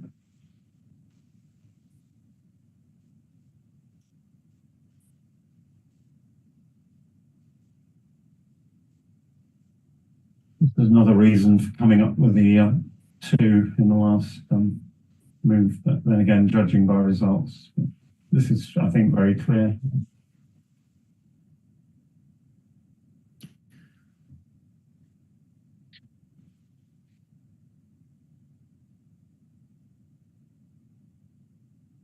Six is clear. Yeah, I think you pick and pass. You don't give your opponent a good 6 from the bar. Yeah, I did too.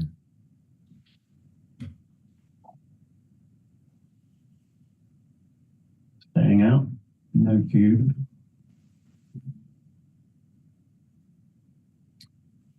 Can make the bar, but equally well, black needs to think about his rear checkers, so maybe 11 to 10, 24-20. Go while the going's good, or attempt to go while the going's good. The alternative is play a blitz and play 6 to 2, 10 to 9.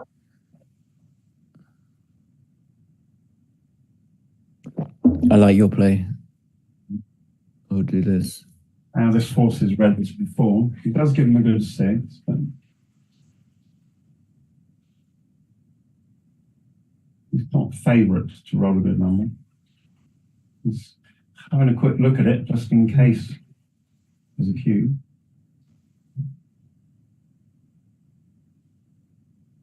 One 5. Now 1 is easy. Is that he immediately does that? Would you do this? No, I wouldn't. Would you do that? I would just You don't gain that much. After a fan, like, are you going to be like delighted? No. I don't think so. No. So Yuck. now you just have to safety that checker. You can't come out. It's too much. Well, you can So play. you have to play. You can do the 5 and now safety the checker the other way. Yeah, I didn't see this, but I don't think I would do it. Notwithstanding. This is just too much. But he's got away with He it. gets missed, Yeah. makes a 9. I did wonder. think. I actually quite like the play, just only because it put pressure on black. But now red has got a fighting chance at that last move. And the point is, of course, that black didn't double. Yeah. So 4-1. You did like the play, but you didn't. Yeah. Whether it's right or not, I don't know. It just put a little bit of pressure. But red was losing by so much. I thought it was quite a nice play. 6-5 is probably going to make 3 points. No, actually, you can clear the 10, can't you? And keep all of that. You can structure. make the 3 because your opponent's you've got an angry opponent's got a blotting board. Now he can just like, for example, 6-3. There's a big swing. He'll just escape. 5-4. I wouldn't have not done in that. control. This is going to be Clears the 8. yeah. Now black's probably going to make a point. 6 what? 6-1. Okay, so right. But every roll, red is threatening to roll a 6 and go home or head south for the winter, as we say. 5-4 again, beginning to get a bit Clears annoying. the 6. What a mess. He's going to have to clear the 6 point. He can't afford a second block. I mean, you need to look at 10-1, right? No, because he can not make. saying it in any way valid, but so normally you'd be cubing that. Are you hitting? Yeah, he can just hit. I'm hitting. Let's see again. This is a passive. Yeah, this is a play. big. Yeah, it's a big. This is a big mistake. With the blot-in board, you've absolutely got to hit. The last checker must pay a price to leave the field of battle. It's one of Roberti's basic tenets in his series of books. Actually, no, I think it was Mission. Right, so now if Fred doesn't roll an ace, Frank's looking good. Won something. Oh. Ace 5. No, it's ugly. It's force. It's forced. And again, at an even score, as black, you'd be looking at the cube. 6-5 is good because it gives control of the outer board. Need coverage. Yeah, need to come out. Yeah, you've got to come out. Make 6 point. At least put the fear of something in your opponent. Yeah. Now you're going to hit with a 4. Double 2. You could switch here. Give them No, just hit loose. You can hit loose. 1, 2, 3. You should not play passively when your opponent has a blot-in board. So you're either hitting or switching. Hitting whatever you do. This is the wrong idea.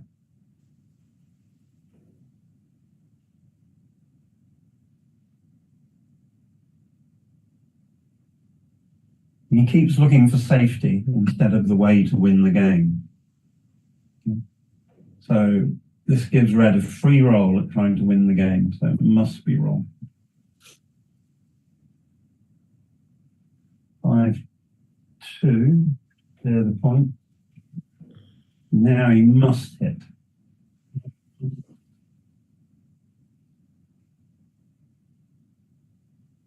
No, he can't hit. No, but he can make the bar.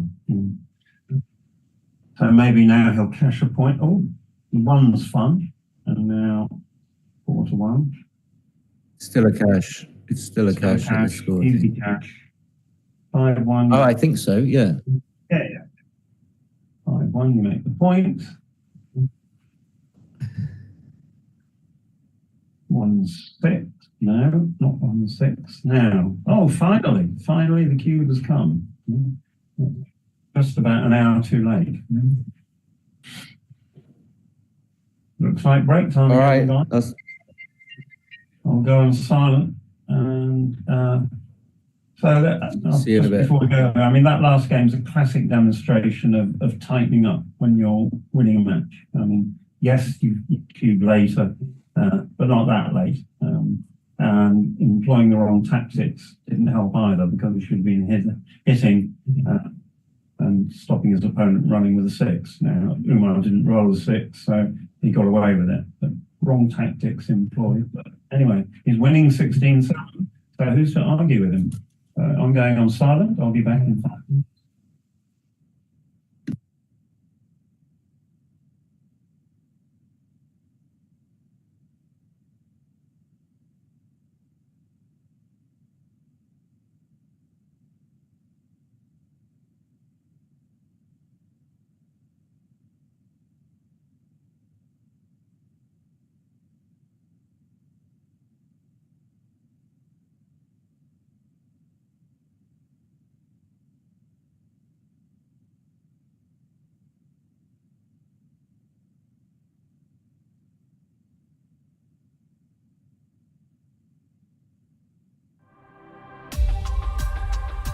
In the heart of the Adriatic Sea, there lies a magical coastal town where the game of backgammon brings together the world's finest players. Budva in Montenegro.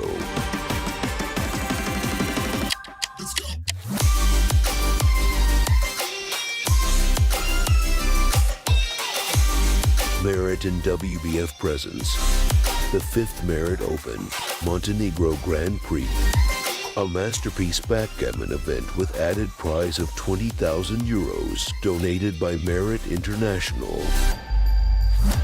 First time year 2018, every player who experienced that very first event in Montenegro told us that this destination is one of the best they have ever seen. The location is very good.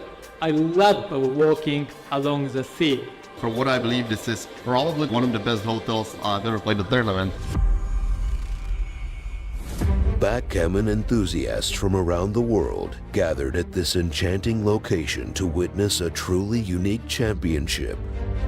This is new experience for me. First of all, these players are all different backgrounds and different occupations. They are very polite, mostly bilingual, speaking few world languages. Now we have like 160 participants representing 29 different nations in this championship, which makes it one of the major events of our annual calendar.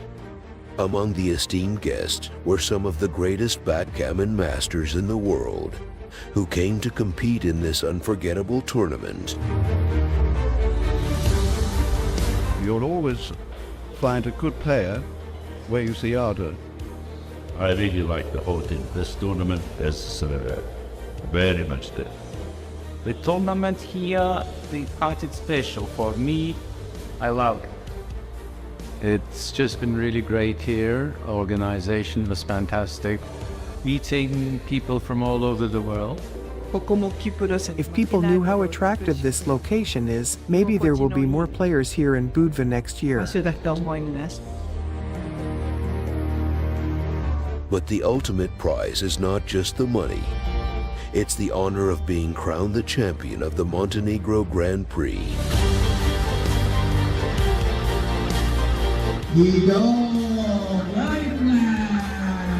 I propose you can join us in Budva the next year in 2024. For sure we will be more players and the prize will be more attractive. The service people get, when they see the Merit brand in a flyer, they know that it will be first class. Most of the players approach to us to say thank you for our service. So this is our main aim, that people like to stay here. They like country, they like hotel, and most of all they like to go. See you the next year. Merit WBF, where the game of backgammon meets luxury and magic.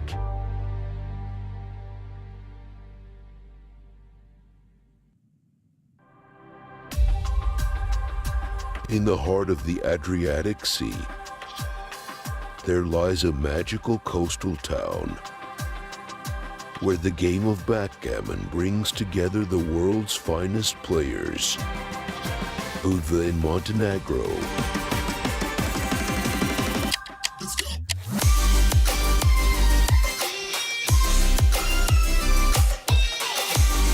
Merit in WBF presents the 5th Merit Open Montenegro Grand Prix, a masterpiece backgammon event with added prize of 20,000 euros donated by Merit International. First time year 2018, every player who experienced that very first event in Montenegro told us that this destination is one of the best they have ever seen. The location is very good. I love walking along the sea. For what I believe, this is probably one of the best hotels I've ever played the tournament. Backgammon enthusiasts from around the world gathered at this enchanting location to witness a truly unique championship. This is new experience for me. First of all, these players are all different backgrounds and different occupations. They are very polite, mostly bilingual, speaking few world languages. Now we have like 160 participants representing 29 different nations in this championship, which makes it one of the major events of our annual calendar. Among the esteemed guests were some of the greatest backgammon masters in the world, who came to compete in this unforgettable tournament. You'll always find a good player where you see harder. I really like the whole thing. This tournament is very much there. The tournament here, the part is special for me. I love it. It's just been really great here. Organization was fantastic. Meeting people from all over the world. If people knew how attractive this location is, maybe there will be more players here in Budva next year. But the ultimate prize is not just the money. It's the honor of being crowned the champion of the Montenegro Grand Prix.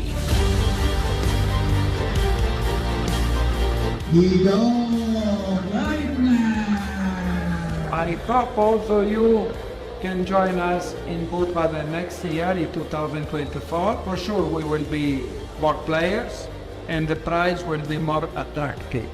The service people get, when they see the merit brand in a flyer, they know that it will be first class. Most of the players approach to us to say thank you for our service.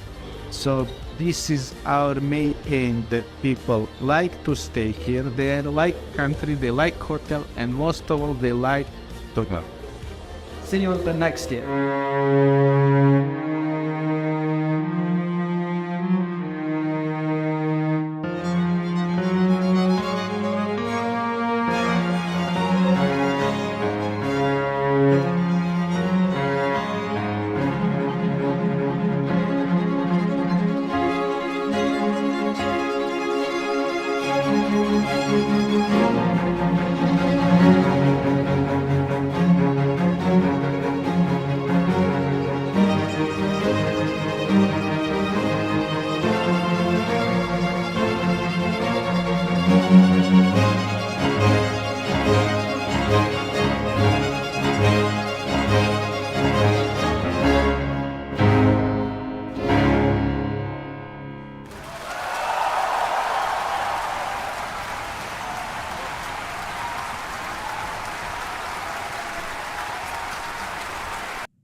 In the heart of the Adriatic Sea, there lies a magical coastal town where the game of backgammon brings together the world's finest players.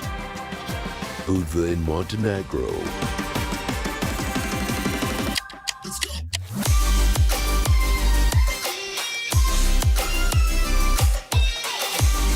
Merit and WBF presents the 5th Merit Open Montenegro Grand Prix, a masterpiece backgammon event with added prize of 20,000 euros donated by Merit International.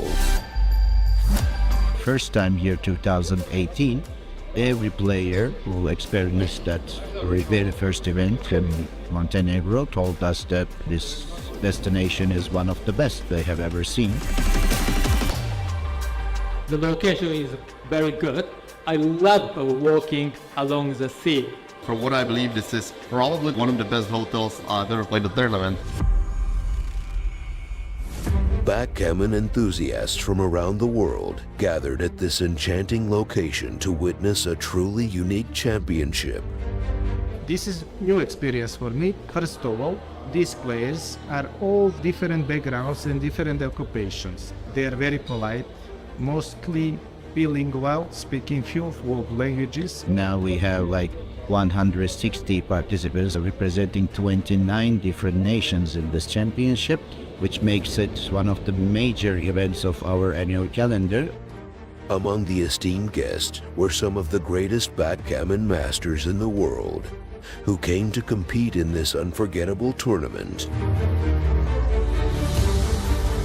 You'll always find a good player where you see harder. I really like the hotel. This tournament is very much there. The tournament here, the part is special for me. I love it. It's just been really great here. Organization was fantastic. Meeting people from all over the world. If people knew how attractive this location is, maybe there will be more players here in Budva next year. But the ultimate prize is not just the money. It's the honor of being crowned the champion of the Montenegro Grand Prix.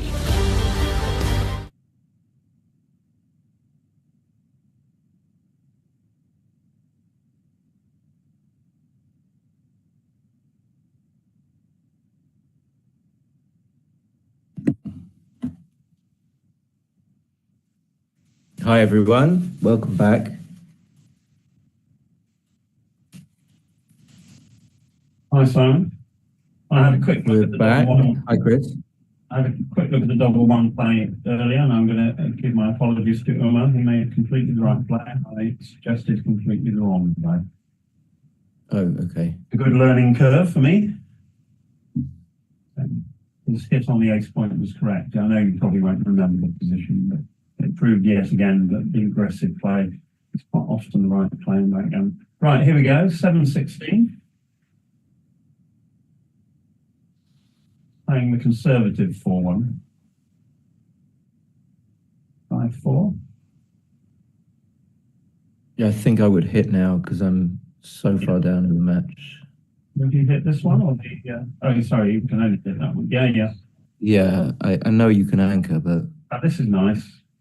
He's been rewarded for a pleasantly aggressive play.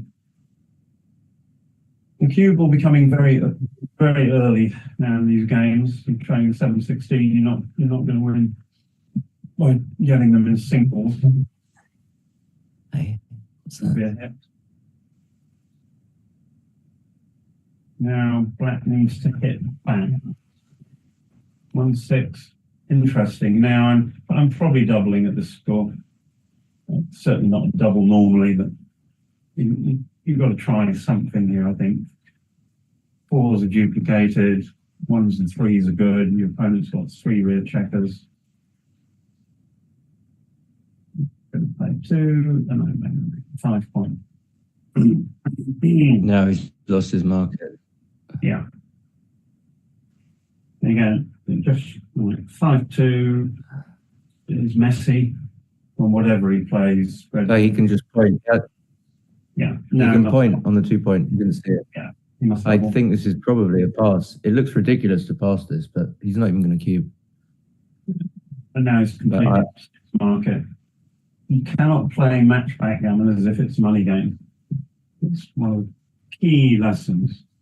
4-3, no matter what he does, it's double pass. No, it's too good. By quite a long way. Yeah. I mean, at this score, that was an illegal play. this is way too good. Whatever he does.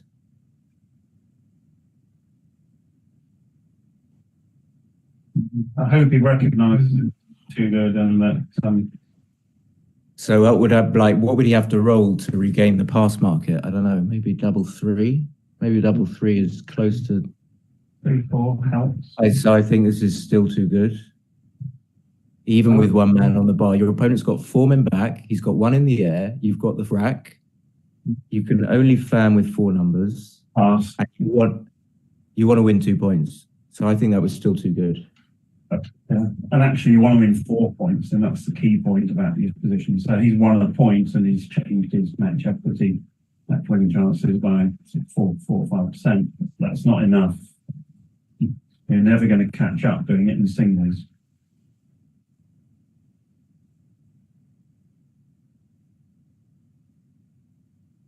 So again, I would play 2 down here just because it's the right tactic, given the score. You want gammonish positions. You don't want holding games. 4 is good, and 2 is good. Okay, so even now it's like that's enough to approach cube territory at this score. 4-3. Not when he makes the anchor. If he comes in and hits, it would be completely different. But now it's now we're going to get into a mutual holding game situation again. 5-1. Yeah, just run to the 15.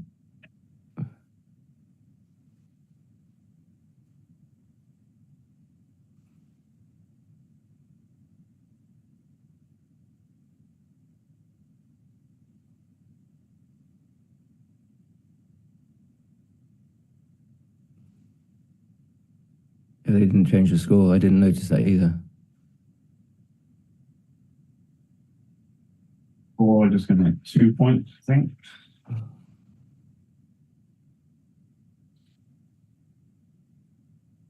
Two. 9 point. Yeah. Safety of the checker and come up with the last one. Hello. No, this is reasonable also. Yeah. So now, probably the bar point, and yeah.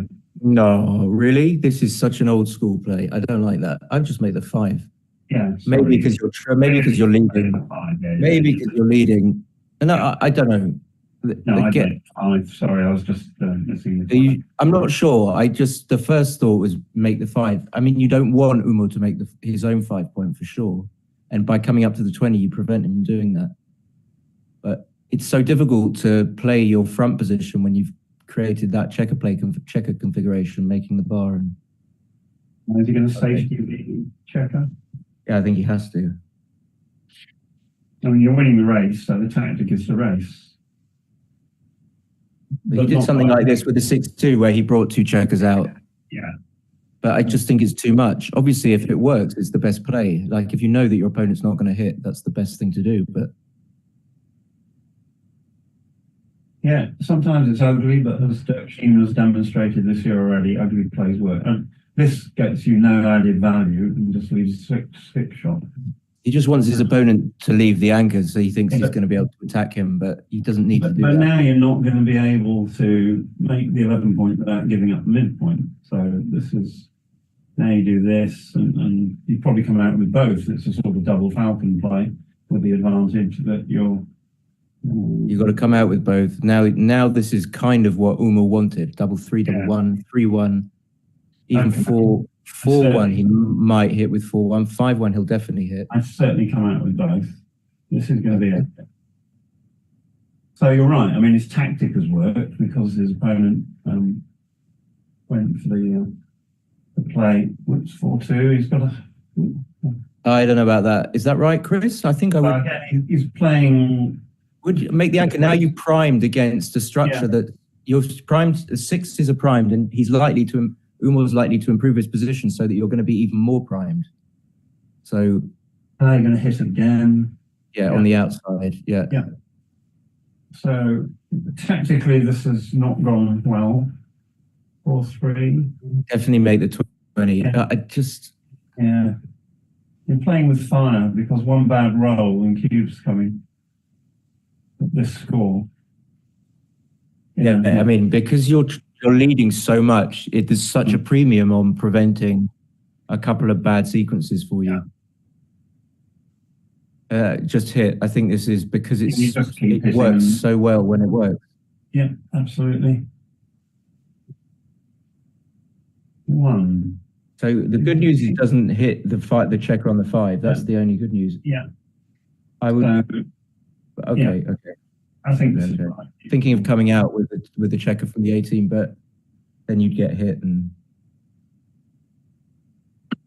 so this is probably not a cube, but because he's got a 3-point board. But that's a lovely roll. That's a market loser for absolute sure. I'm going to insist that's like 4 checkers back. Even if he makes the 18, okay, all right. If he makes the 18, this is even worse. Well, don't say even worse, but I think if he makes the 18, he could take, but now he certainly can't. Yeah, now he's just going to get it done. I still think Umur's trapped in a sort of money game thinking scenario. He's not thinking enough about the score. Well, I don't think I think, when Turkish guys don't play that much with the cube, or when he grew up, he just played like cubeless. So I think that's just in his DNA. And so it's so difficult to transition from. That's definitely a path. So dangerous to take that. Coming out with the other 2? Yeah, I don't know. I mean, if you come down with it doesn't serve you to come down with the 2 checkers from the 9-point, really, not immediately. So you might as well just escape. Double 2. 1, 2, 3, and slot the 4-point. Yeah, or the bar, either one. Yeah, probably the 4.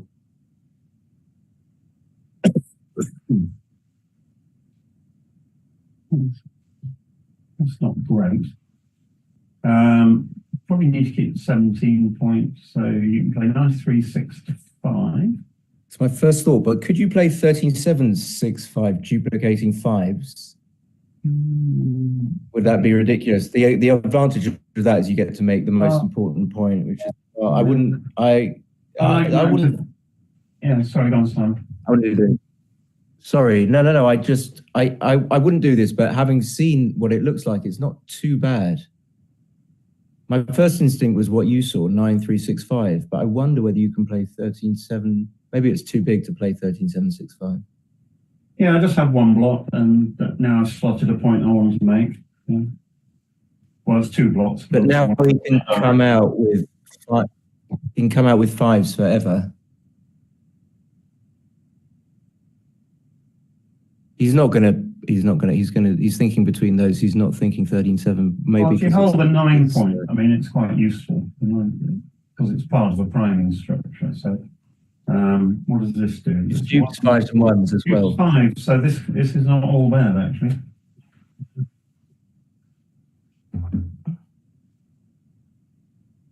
I mean, you're ahead in the race, so you want to. In retrospect, I quite like holding on to the 9-point. Have a look at it later. 6-2 is nothing. Yeah. So now, like your 6s, depends what you roll with the 6, but 6-5, I know that plays actually. Yeah, he really is bad at rolling useful numbers. That does nothing. I mean, you can play 9. You can do this. Yeah. I think you have to, otherwise you end up leaving a 6 as well. You can do this.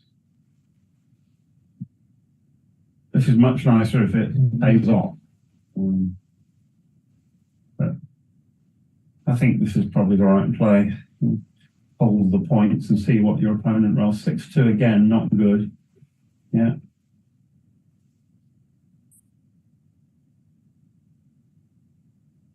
Now some of your sixes are bad. And your fives aren't good. So I think that play that he made with the knight with the 6-1 was questionable. This is easy. Yeah. And I think maybe you're right. With that 5-4, maybe he could have just come down with the 2 because there was a blot on the 4 point with the 2 with the 5-4. 5's great. And 1 is easy. All right. So now both 4-3. Now, do you clear this 17 point? Or do you do this? I prefer this. You get return shots when you're hit. 6-2 again. Could have played 2 down. What did he roll? 4-3. 6-3. He could have played 2 down. All right, okay, yeah. He'd have been hit. Could he not? 4-5. I think you just play this safe and see what happens.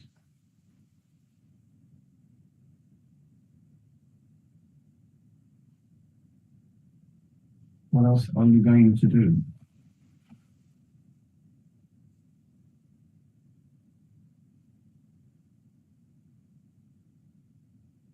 Okay, now let's see what black can come up with, what Ayman can come up with. 6-4, run away, and then an attack will ensue.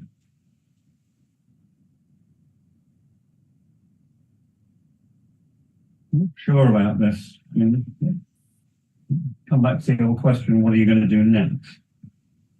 Now you've got the blotting board. Do you have to take the risk and run? I don't know what the race is. I would. You're behind in the race. I would run. I think you're 6-4. Well, it's forced. 4 and 6. Well, not forced, but this is clear. Right. This will be double 1 based on the luck factor so far. Double 6. There you go. Yeah. Really.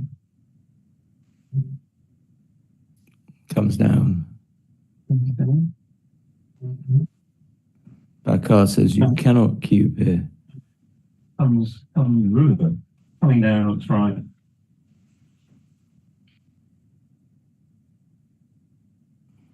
Mm-hmm. 84. 76. He's 8 down. 84, 76. This is not right.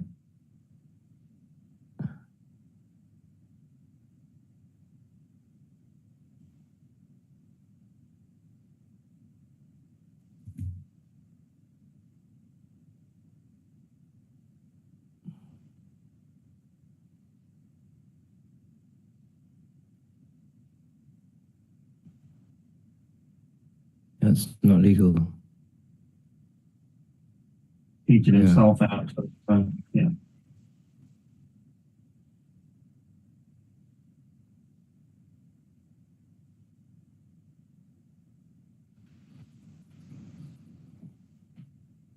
So 4-1, 5-5, 6-3, 6-2, 6-1, 5-1. There are a lot of shots. 5-4,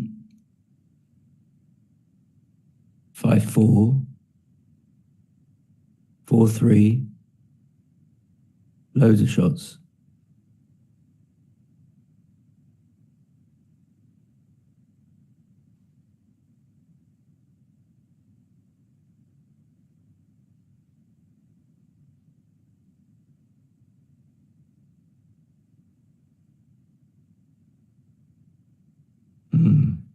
Fine.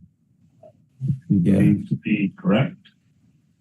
Yeah, I think it's important, and that's one of the shots. I suppose you get closer. Yeah. Do you? Yeah, probably. Yeah, minimums, duplicate 2s. Yeah, So far, duplicate he's hit 2s. pretty That's much true. everything. There he goes again. Oh, he's hit. Wow. Now, do you play 15-11, giving an extra 5-6, or just play safe and play 17? I think you just do Just this. play safe. Don't need to. Yeah. No, you don't.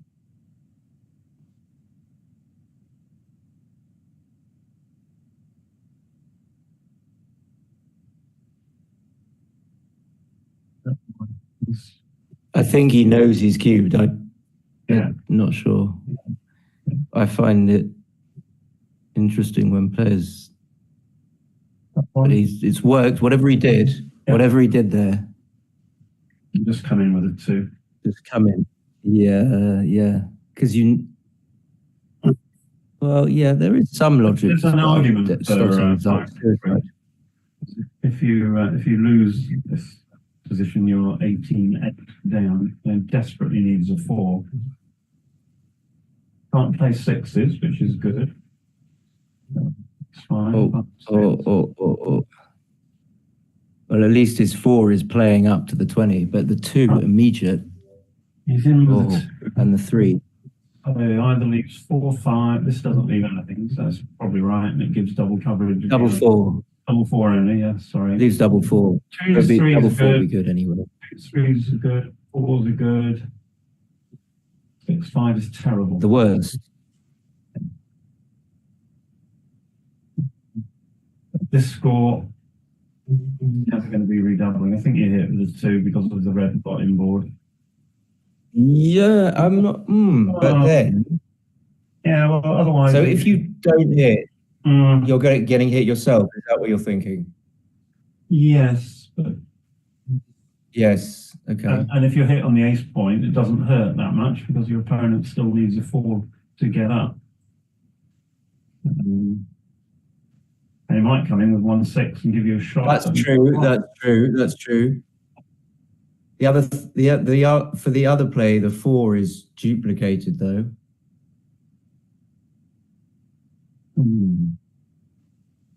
So you don't want him. Okay, you're hitting. You don't really want him to come in with a 5, but then I guess he could just roll a 4 if you don't hit him. I think you take a tempo. So, you're not going to lose that many gammons, even when things. Right. Okay. So, would I give my opponent all of these numbers? I mean, it's not great. I think you're right, because now Umur will most likely clean up this blot on the 6 point, so that it reduces Ayman's ways of winning. He won't be able to win by putting a second checker on the bar. And it's not just about gammons, it's just another way for him to win the game. And it'll be difficult for Ayman to make the 5 point with the spares out of play on the 3 and the 2 point. He's gone for this, has he? So I think you were right. Chris. 4-3 is brilliant. But how do you play it? God knows. So you have to come up. Don't you? Wow. And my instinct is to come up and hit. So otherwise, you're leaving a double shot anyway. The only advantage to coming out is that you get complete daylight. So again, I'm just checking. You can point, then you can't play 5s and 6s, and you're waiting for a 4. Yeah. So I think the coming up is mandatory. So then I'm not sure about the 3. Oh. I would just do this. Okay. Well, interesting. We've got this completely wrong. So pointing on the 2 point is massively clear. Yeah. Everything else is a double blunder.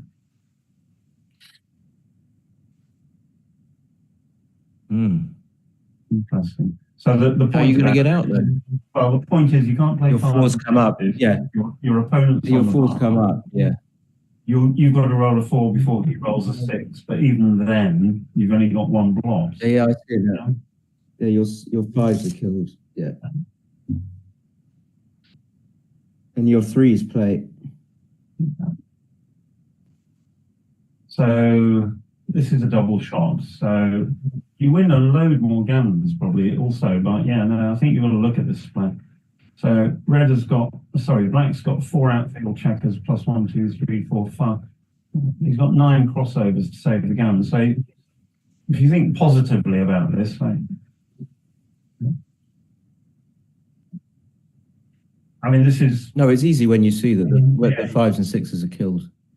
Yeah.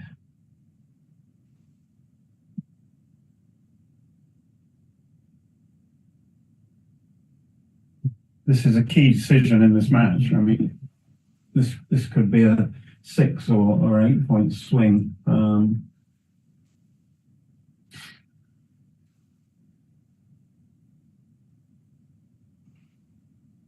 And again, this sort of follows the old adage. Here you're giving your opponent his whole roll. Yeah.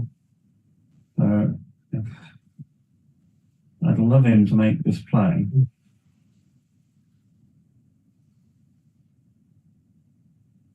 He's taking a while. I'm taking a drink. He's got 11 minutes left, so there's no time issue.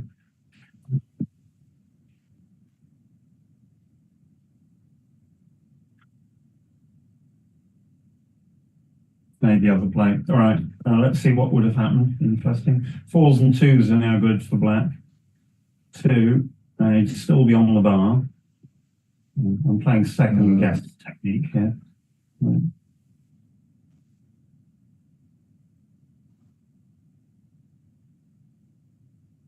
Again, what else is he going to do with his 3s? So he needs to come in.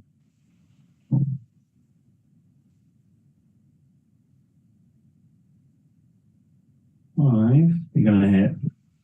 Are you going to hit? That's interesting, actually. Well, so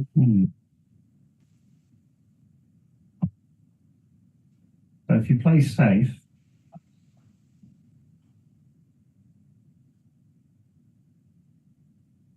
what's he got? I looked away for a second. Naughty me. My instinct is to hit. My instinct is also. Yeah, Bakar got the 4-3 play. Oh, I thought it was Ayman Umur. It's red on. Yeah, it's red on roll. He's deciding how to play his 5-2.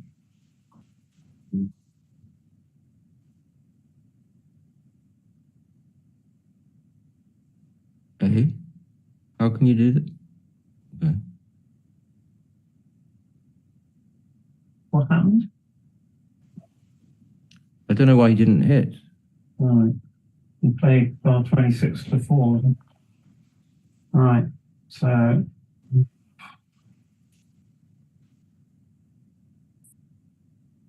One. It's going to hit. It's going to be interesting. There's no way that Ayman is going to redouble. Should he hit? Is that obvious? Yeah, yeah. It wasn't obvious to me. Yeah, okay. Wow. All right. This could be the end of the match. It could be. He needs an ace. I doubt it, though. Yeah. I might severely doubt it. Gonna hit. Move the 3 along.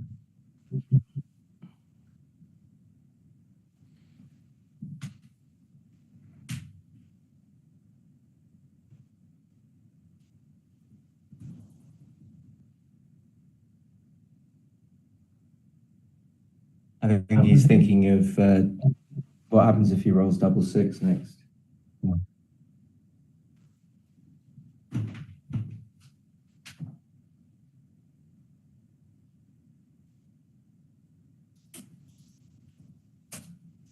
A long think on not difficult play. Does he just play 6 to 3? I think you just play this naturally. And yeah, if you roll 6, you roll 6. You still haven't lost. I think this is clearly correct. Oh, 1. Hope springs eternal. 5 and 1 stays out. Now 1 6, and we get some excitement. 2 4. 6 and 1. Okay. Yeah. Yeah. 14 13. This is right, because now you hit the 6. It's fine.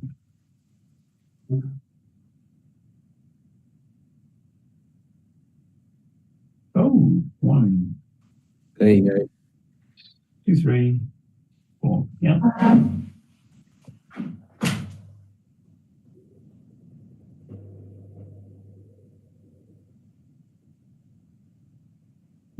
Bring 1 out, I think. Double coverage of the outer board. Time for the miracle 6.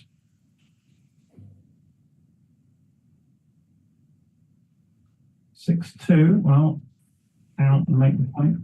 Yeah. It's not too bad. No, it's not He too gets round. to escape. He might get missed. It's still not going to. Ooh. That's going to be interesting, isn't it? Yeah, anyone now. Of course he has to hit. Anyone. Oh, he doesn't have to hit. That doesn't go there.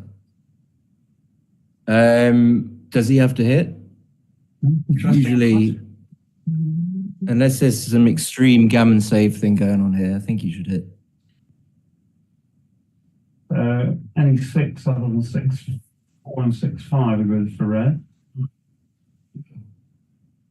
3, 2. We can duplicate something, can we? No, not. Yeah, I can duplicate 4s by 18 to 15. 3 to 1.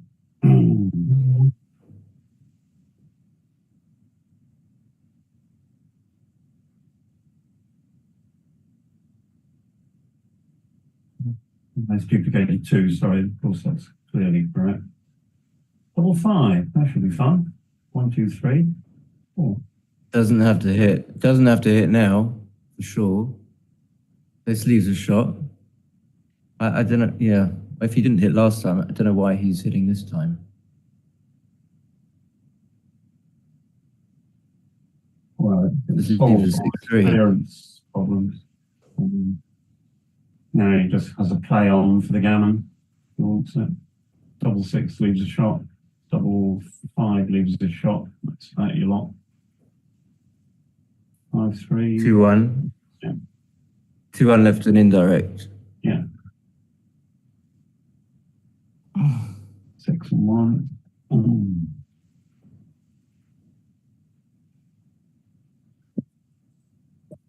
There, he's cubing. Ah, there you go. From nowhere. It was so quick. You hardly saw it. It sort of just appeared there.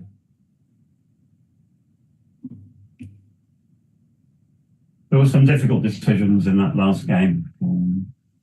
Yeah, for sure. You can study as a learning point later on, but now we're at Crawford. The cube has just died.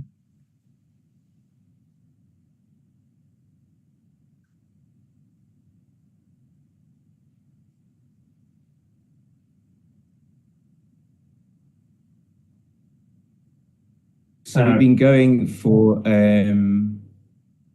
4 hours. pretty much 3 hours. No, 3 hours. 3 hours. 4-3. Yeah. Opening. So that you'd say that a 19-point match probably takes quite a bit longer because it's quite lopsided, the score. They haven't been playing that slowly. I mean, the old Monte Carlo finals used to be oh my 25 God. points, yeah? And with no clock. No clock. Yeah.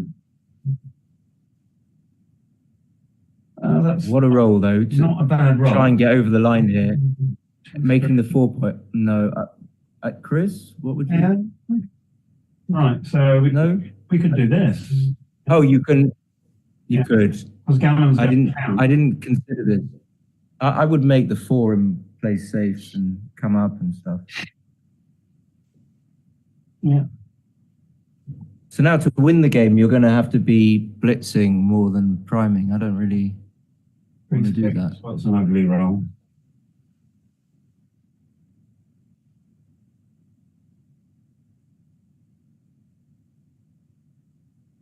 Red is racing.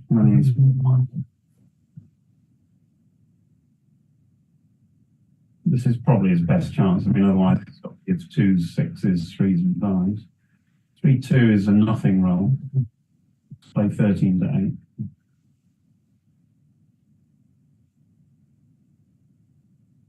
5-1 is also a nothing roll, but you're going to cross and hit. Yeah. Play 16-11 with the 5. 6 to 1 double hit is a bit of an overplay.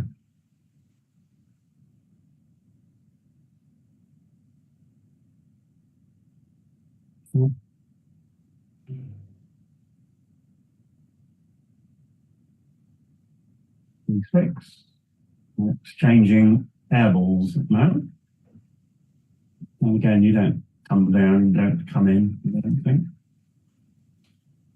You actually missed. Yeah, you don't come to the 20. Because that gives pick and passes. I mean, this is, given that Gammons don't count. This is, so that's not an unreason. I think duplicate sixes and keeps the rear checkers connected. Yeah. Advantage red. Are you staying or coming to 21 point? Sorry, 18 point. You come to I the don't know, probably to the 18. The trouble is coming to the 18, it's exactly the point that goals, but equally well, if you play 8-4, you put a check around to play. You could get missed and then you can make the 18, but it doesn't get missed. 1, 2, 3, 4. Yeah, I like this play. Lot on the 10 point, bears on the 4 point. 5, slot 3. So red's big favourite in this game, and unfortunately, you only win 1 point. If he wins the game. 18, 14, 18, 15, 13, 9. Not sure. I would make the 9 point. Yeah, I would make. No, I'm not sure. I don't want to be hit on with that on the 9 points. So I'm going to make it. I don't mind being hit with having the back checker hit, but this misses. Yeah. Just play 13, 11, maybe. Oh no, maybe I'm wrong. Maybe you need to.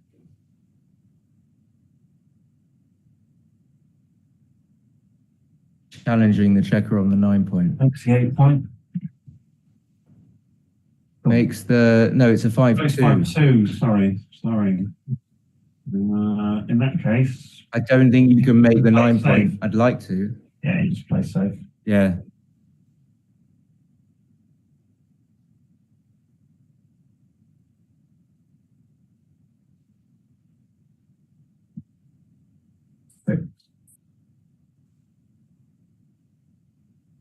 I don't know about that one. Sorry, I might be rubbish, but I'm not sure about it. Is that? Do you definitely need to do that? It generates shots earlier would be my only comment. I mean, no, I think you just play 13-4 with this because something's got to give in black's position next turn. Either the midpoint's going or maybe a little better to slot the 1 point, I think, with the 3. Yeah. Because then you conserve that just checker on the 7 point. Yeah.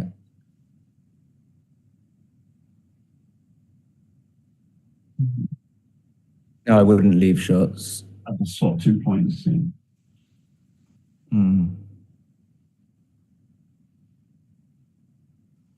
We're not going to clear the barn because that makes it impossible to come home.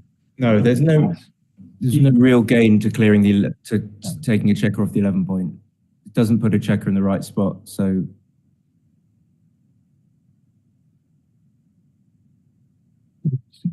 Trivial play, 6-1.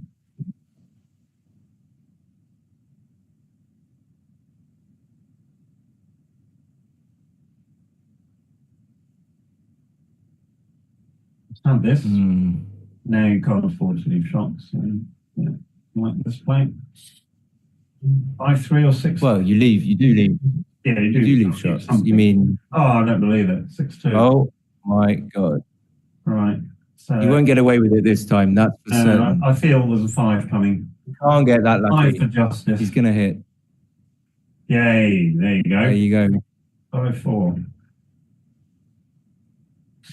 I don't know how to play the fool. I don't think I'm going to leave another shot though. Not in that direction. No, I'm coming out definitely.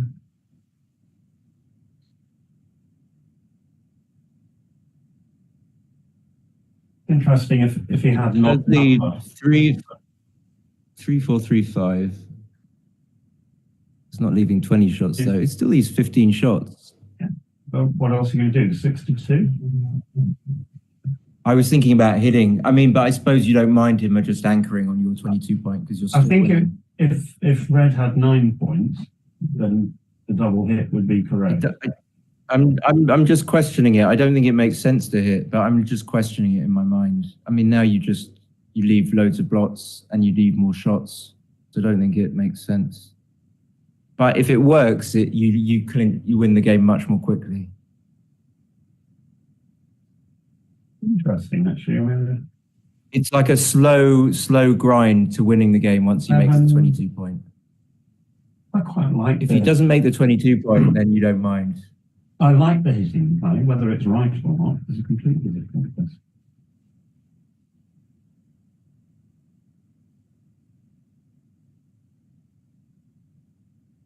Yeah. Well, in for a penny, in for a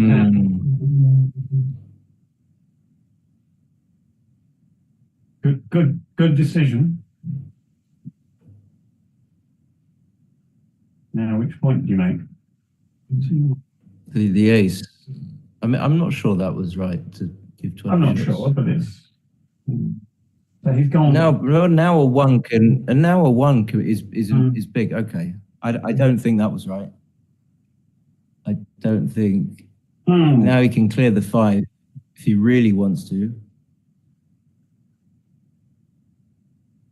I think this is fine.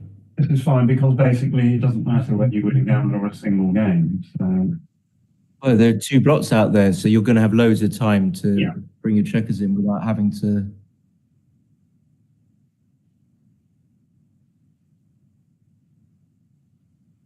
Although the 2s are duplicated.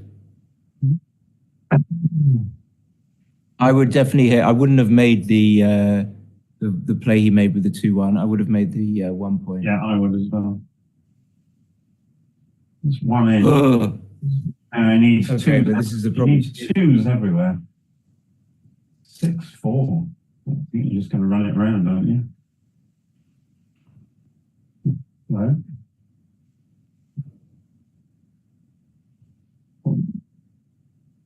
I think this leaves more shots. Yeah, I would have run the check from 20 point all the way around. Okay. Missed. 2s are good, 5s are good.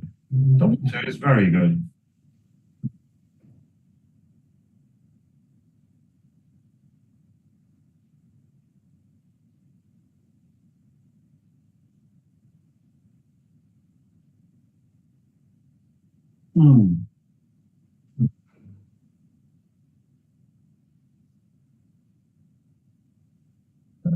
Five and the other 4, yeah, that's right. Of course, the excitement comes if Fred gets anywhere near winning a triple, right? So now that's clear. So winning a triple is actually really good for him. So I'm not sure about that. I would have taken the checkers off the 5 point. I may have been completely wrong, but 1 checker off. Now he can just clear the 5. Like that.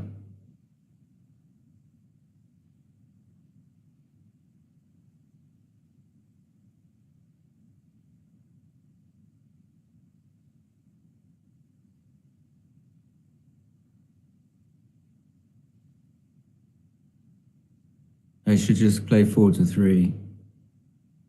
No, he's still on the bar. Yeah, with 2 of them. Oh, sorry. Okay. Just to, triples count. In fact, if he'd gone for he's the not going to win one. No, I know, but if he'd gone for the aggressive play, he'd have been quite close. I totally agree. He should have taken. I just didn't. I agreed with you. I just didn't muster up the energy to vocalize it. Yeah, I would have taken the men off.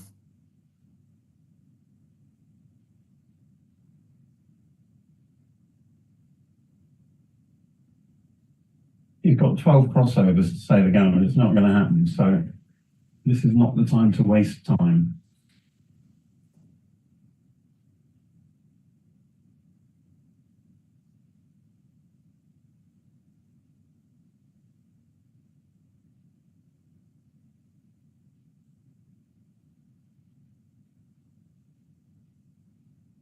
It's the end. Okay. 10-18. Yeah, 10. Yes, exactly. He's made the same mistake. Mm-hmm. He gave himself a point. Did he? Oh, right. Yeah. Someone needs to correct the score. Not on our watch. No. Not on my watch, Gav. I'll text Matthew. It's either taking a break or one of them's taking a break. Oh, they changed it. Oh, well done. I am here. No, we don't have live transcription. Sorry. Right, yep, another break. So we will be back in due course.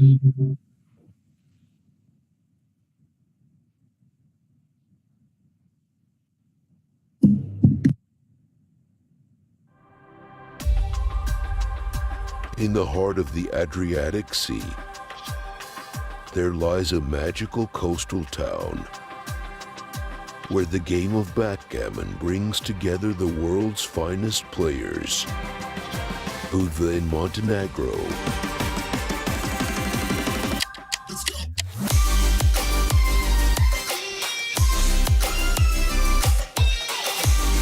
Merit and WBF presents the 5th Merit Open Montenegro Grand Prix, a masterpiece backgammon event with added prize of 20,000 euros donated by Merit International.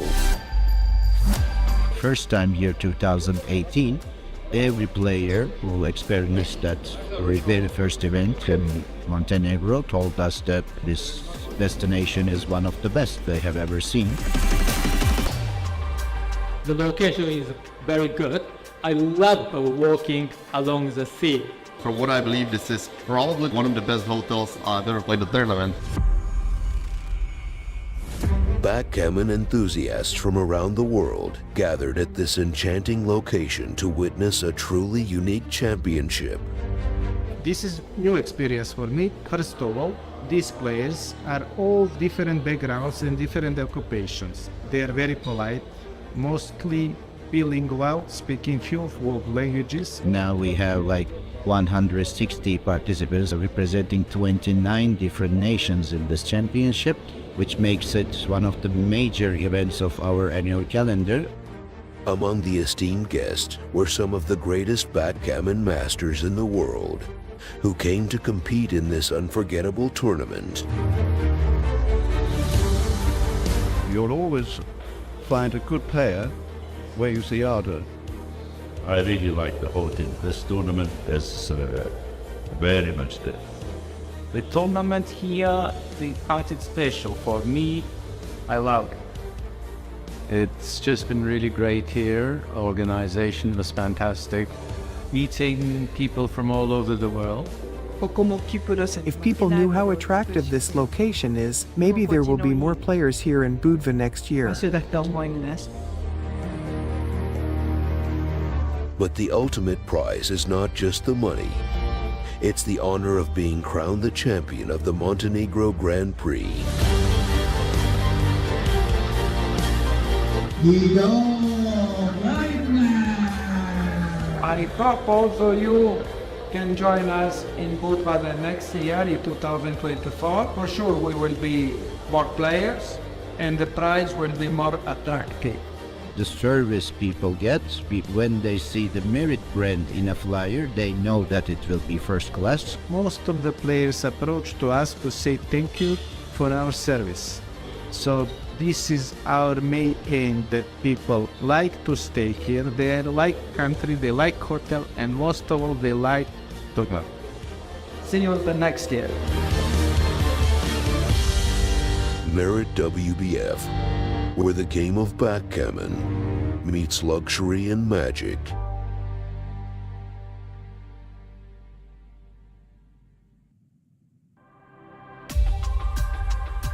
In the heart of the Adriatic Sea, there lies a magical coastal town where the game of backgammon brings together the world's finest players. Budva in Montenegro.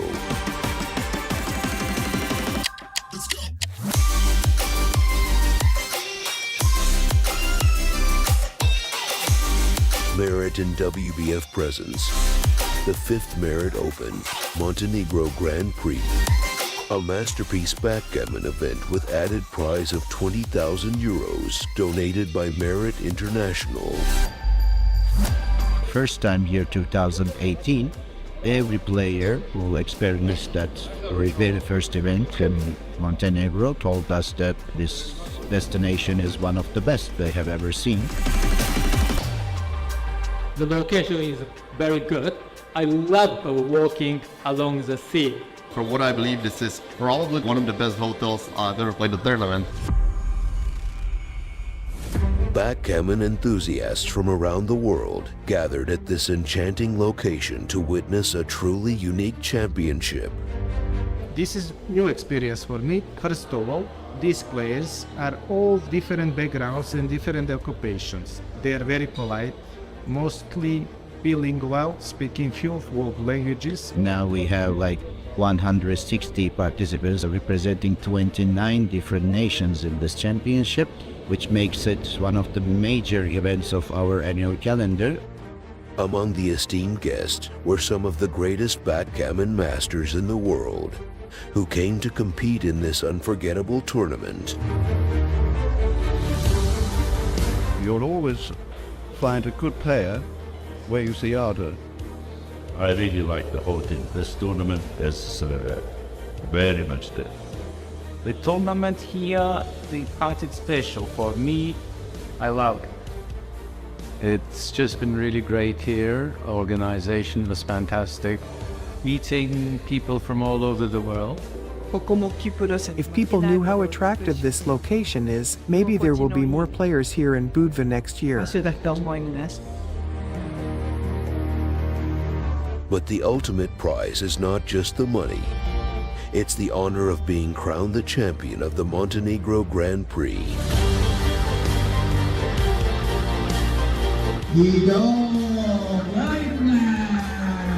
I hope also you can join us in Budva the next year in 2024. For sure we will be more players and the prize will be more attractive.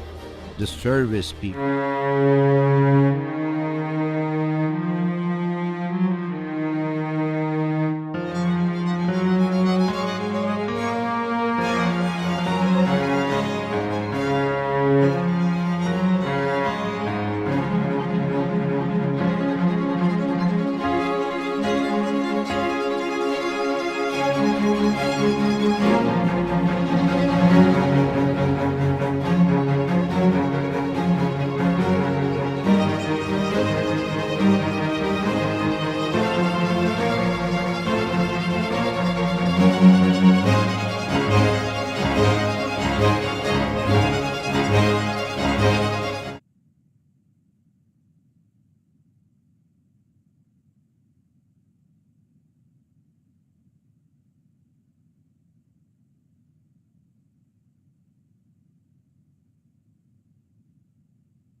Hi everyone. Hi Chris.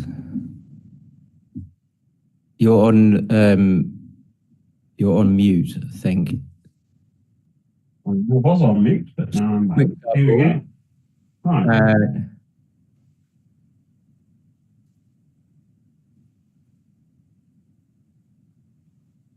What's happening here? So almost just doubled, and obviously it has to take an even number score. Yeah, but it's possible he's going to pass. So just judging, okay, he doesn't. I thought his body language suggested 6-5 makes the 1 point and then splits to the 18, I imagine. Now there could be an attack on, and there is going to be an attack on after double 6 for sure. 3s, 1s, and 8s are going to hit.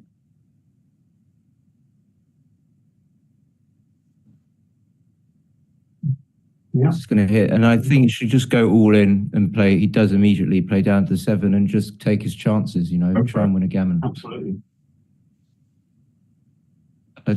Bringing two in is disappointing when you're 18-10 down and you had some sniff of a gammon. 6-3 just points on the 4 point. on his head.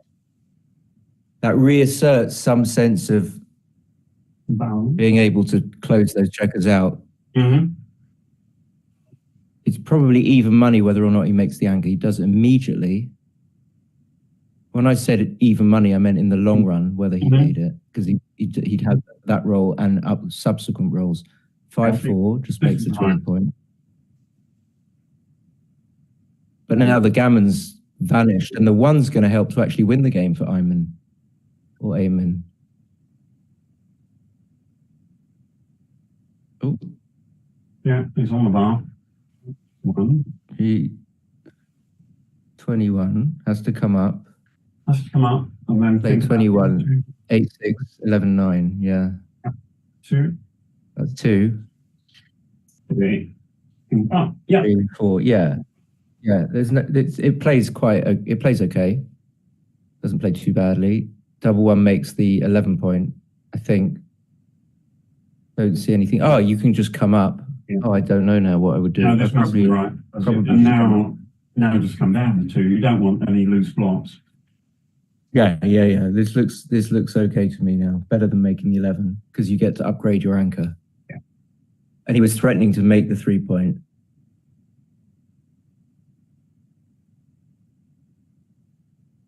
Oh, bye. He would have made the 3 point. I think I'd just play this actually because you don't mind if he leaves the anchor. Yeah, precisely. Too much. You want to make the 9 point if you can. 6-2. But he does hit. Of course, he's going to hit. So you come up. The 2 can come up to the 20 point. Yeah. Possibly. There is a downside. It gives better return shots from the bar inboard because the 1's obviously better for Umur than hitting with the 3 because he hits at a better point inboard.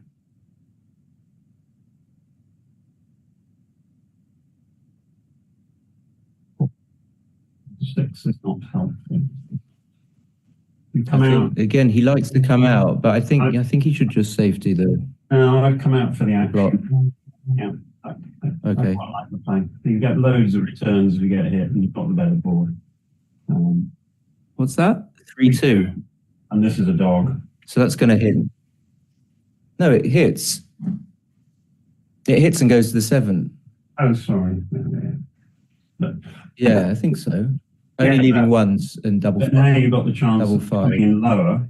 Doesn't need double 5, now you're going to hit. Yeah, this is good. Hit. Come on. Yeah. Good. Excellent. Okay, any fan here can completely turn the game around. 2-1. Very nearly, but not quite. What's he thinking about? Has he got a checker in his hand? Yeah, must have. Yeah. Oh, you think about hitting outside. That's fine. So you can take away red's outer board presence by coming in on the 2. Now, 1 here. But now red can just come in and make the 3 point. Yeah. Even though he gets to hit the checker on the 13 point and send it back, the risk is that red just comes in and makes his 3 point with about 16 numbers. Black has much better control of the outer boards with this scenario. 3 and is now hit. So now we're going to hit probably. Yeah. And again, at any other score, you can think about this for a while, but given that there's another blot, the trouble with this is it gives black his whole roll. It gives 2s. Yeah, black just can clean up the. 5s, yeah. He can just clean up the checker on the 13. Yeah. And you can't give him the time to do that.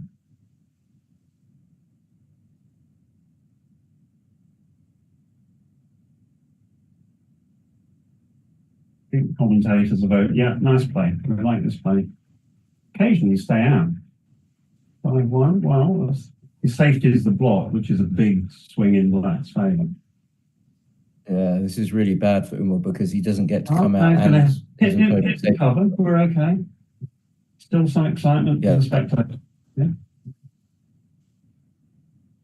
Now, black very much wants to come in for 3. Now it's got interesting. That is a huge fan. The the two. Yeah, he can't afford to hide the block, obviously. Yeah, I mean, I don't know. Should he play 5-3 there?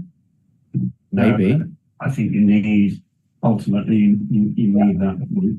Gammon's count double. How long? He's not going to leave the checker there forever. That's a He won't be terrible able. roll. That is a terrible roll. But even if he'd rolled 5-3, he would have picked it up. He wouldn't have left the checker there, I don't think, just to get hit. I don't know. Maybe I'm wrong. Very difficult now. So you've got to leave an inner board block somewhere, and he's got to open another. Yeah, I think this is fine. You just got to go for this and hope it works. That was 3-2 was a really bad roll. What he wanted to roll was 5-5. Well, that stayed out, so that's at least interesting. Now he needs a big and a little. 5-5 makes the board. Yeah. Oh gosh, 1, 2, 3. How not to leap a 3-point prime? 1, 2, 3, 4. Yep. 6. Well, 1, 2, or 1 even. Probably. Yeah, 1 and just think. But 80, 88, 94, Given that his 3-point primes work so well. 118, 104 for 112. red. 112, but he's got wastage. Yeah. So probably stay back. No, there's not really much harm to Ayman if he stays back because Umur's only got a 4-point board. Every time Umur rolls above a 7, he gets to escape a checker with no comeuppance at all.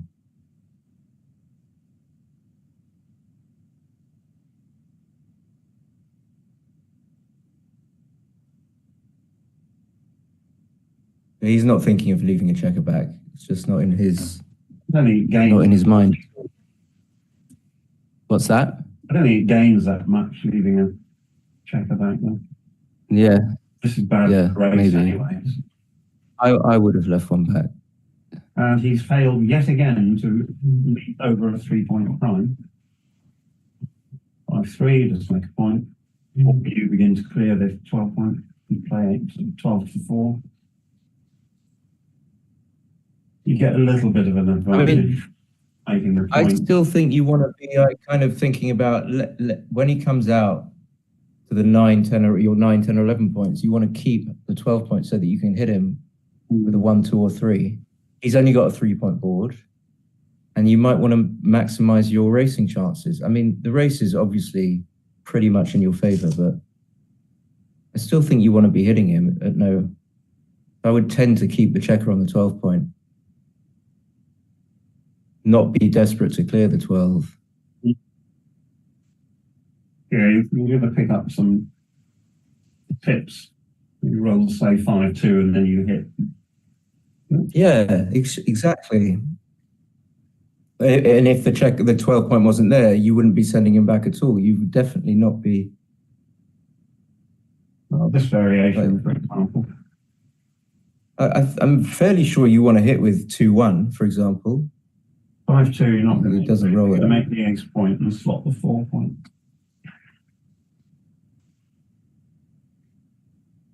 And of course, there's like silly swings on 3-3 now. He doesn't move anything because you've got the 12-point.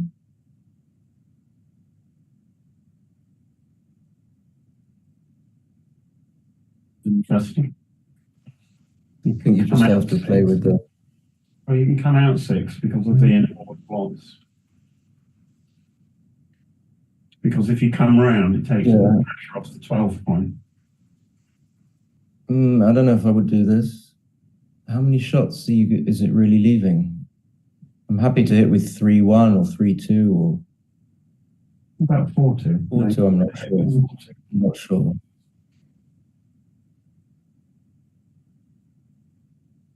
I think that was right, the 6-1, but again, you can only tell if you put the match through extreme down afterwards. It's always interesting as commentators to transcribe the match afterwards and see how accurate your commentary was. It's a good way to learn how to play backgammon. Oops, and 2-2 staying. It's going all the way. So I think he should hit with, happy to hit with any two. Not 5-3. Now it ends up being a thorn in his side, funnily enough. And I think you play 7-2, 4-1. There's definitely don't leave a shot. When I say definitely, it wasn't in my... The race is close enough that this is probably going to be the right play, I would think. You definitely don't want to get hit on for no reason, for no gain. I wouldn't have thought about clearing the 12 point.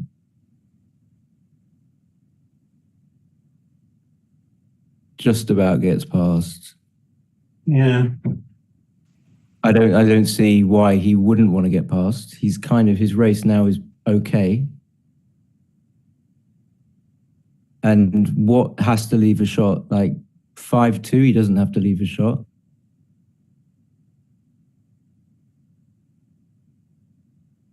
In fact, he might hit and cover with 5-2.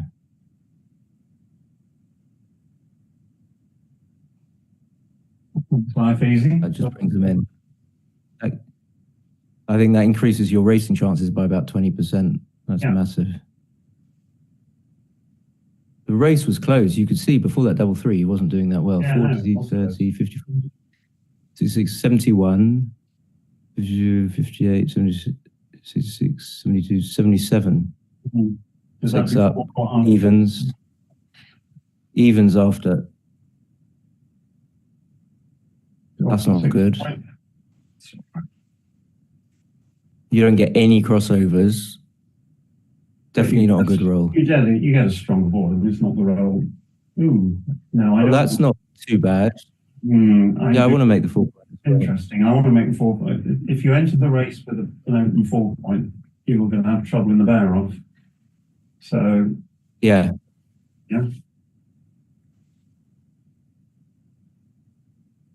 Interesting. I think he wasn't thinking about that. He was thinking about whether or not he could. Time to go, time. Yeah. Oh, we're at 5-4. Okay. He's going to count it, but there's no other play.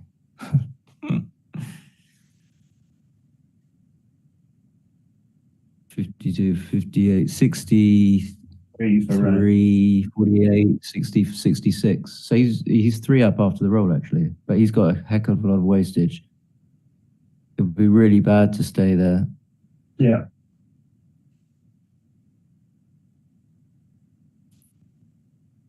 $16.30, 48, 60, 66.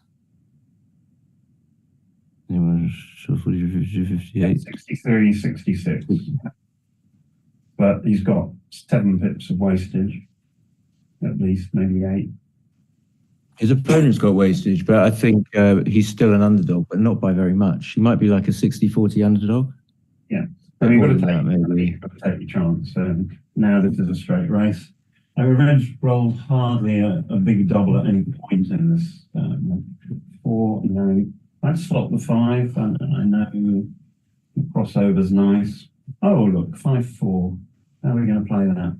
We spread them out in the outer board, I think. Yeah, I think I would spread them out. So I think now the race is very close. Is that? Oh, okay. If they went there, I might have just played 15-6. Now he's going to have, because he hasn't done anything about slotting the 5 point at any point in time. So the 6 is clear. Yeah. 2. That's. I think it's. Yeah.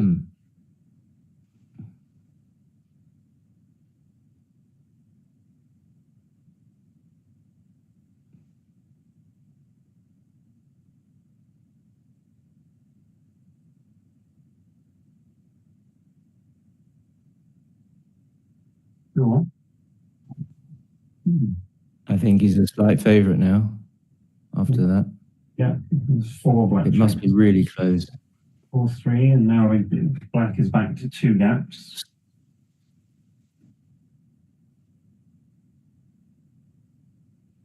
Six 3 is a very good roll. Yeah, he's definitely a favourite after that. 4-2. All of these misses by black are coming because I think he bore in slightly incorrectly. 2-1 doesn't help. It does get 2 checkers off. 6-5 is a great roll. 2, 3.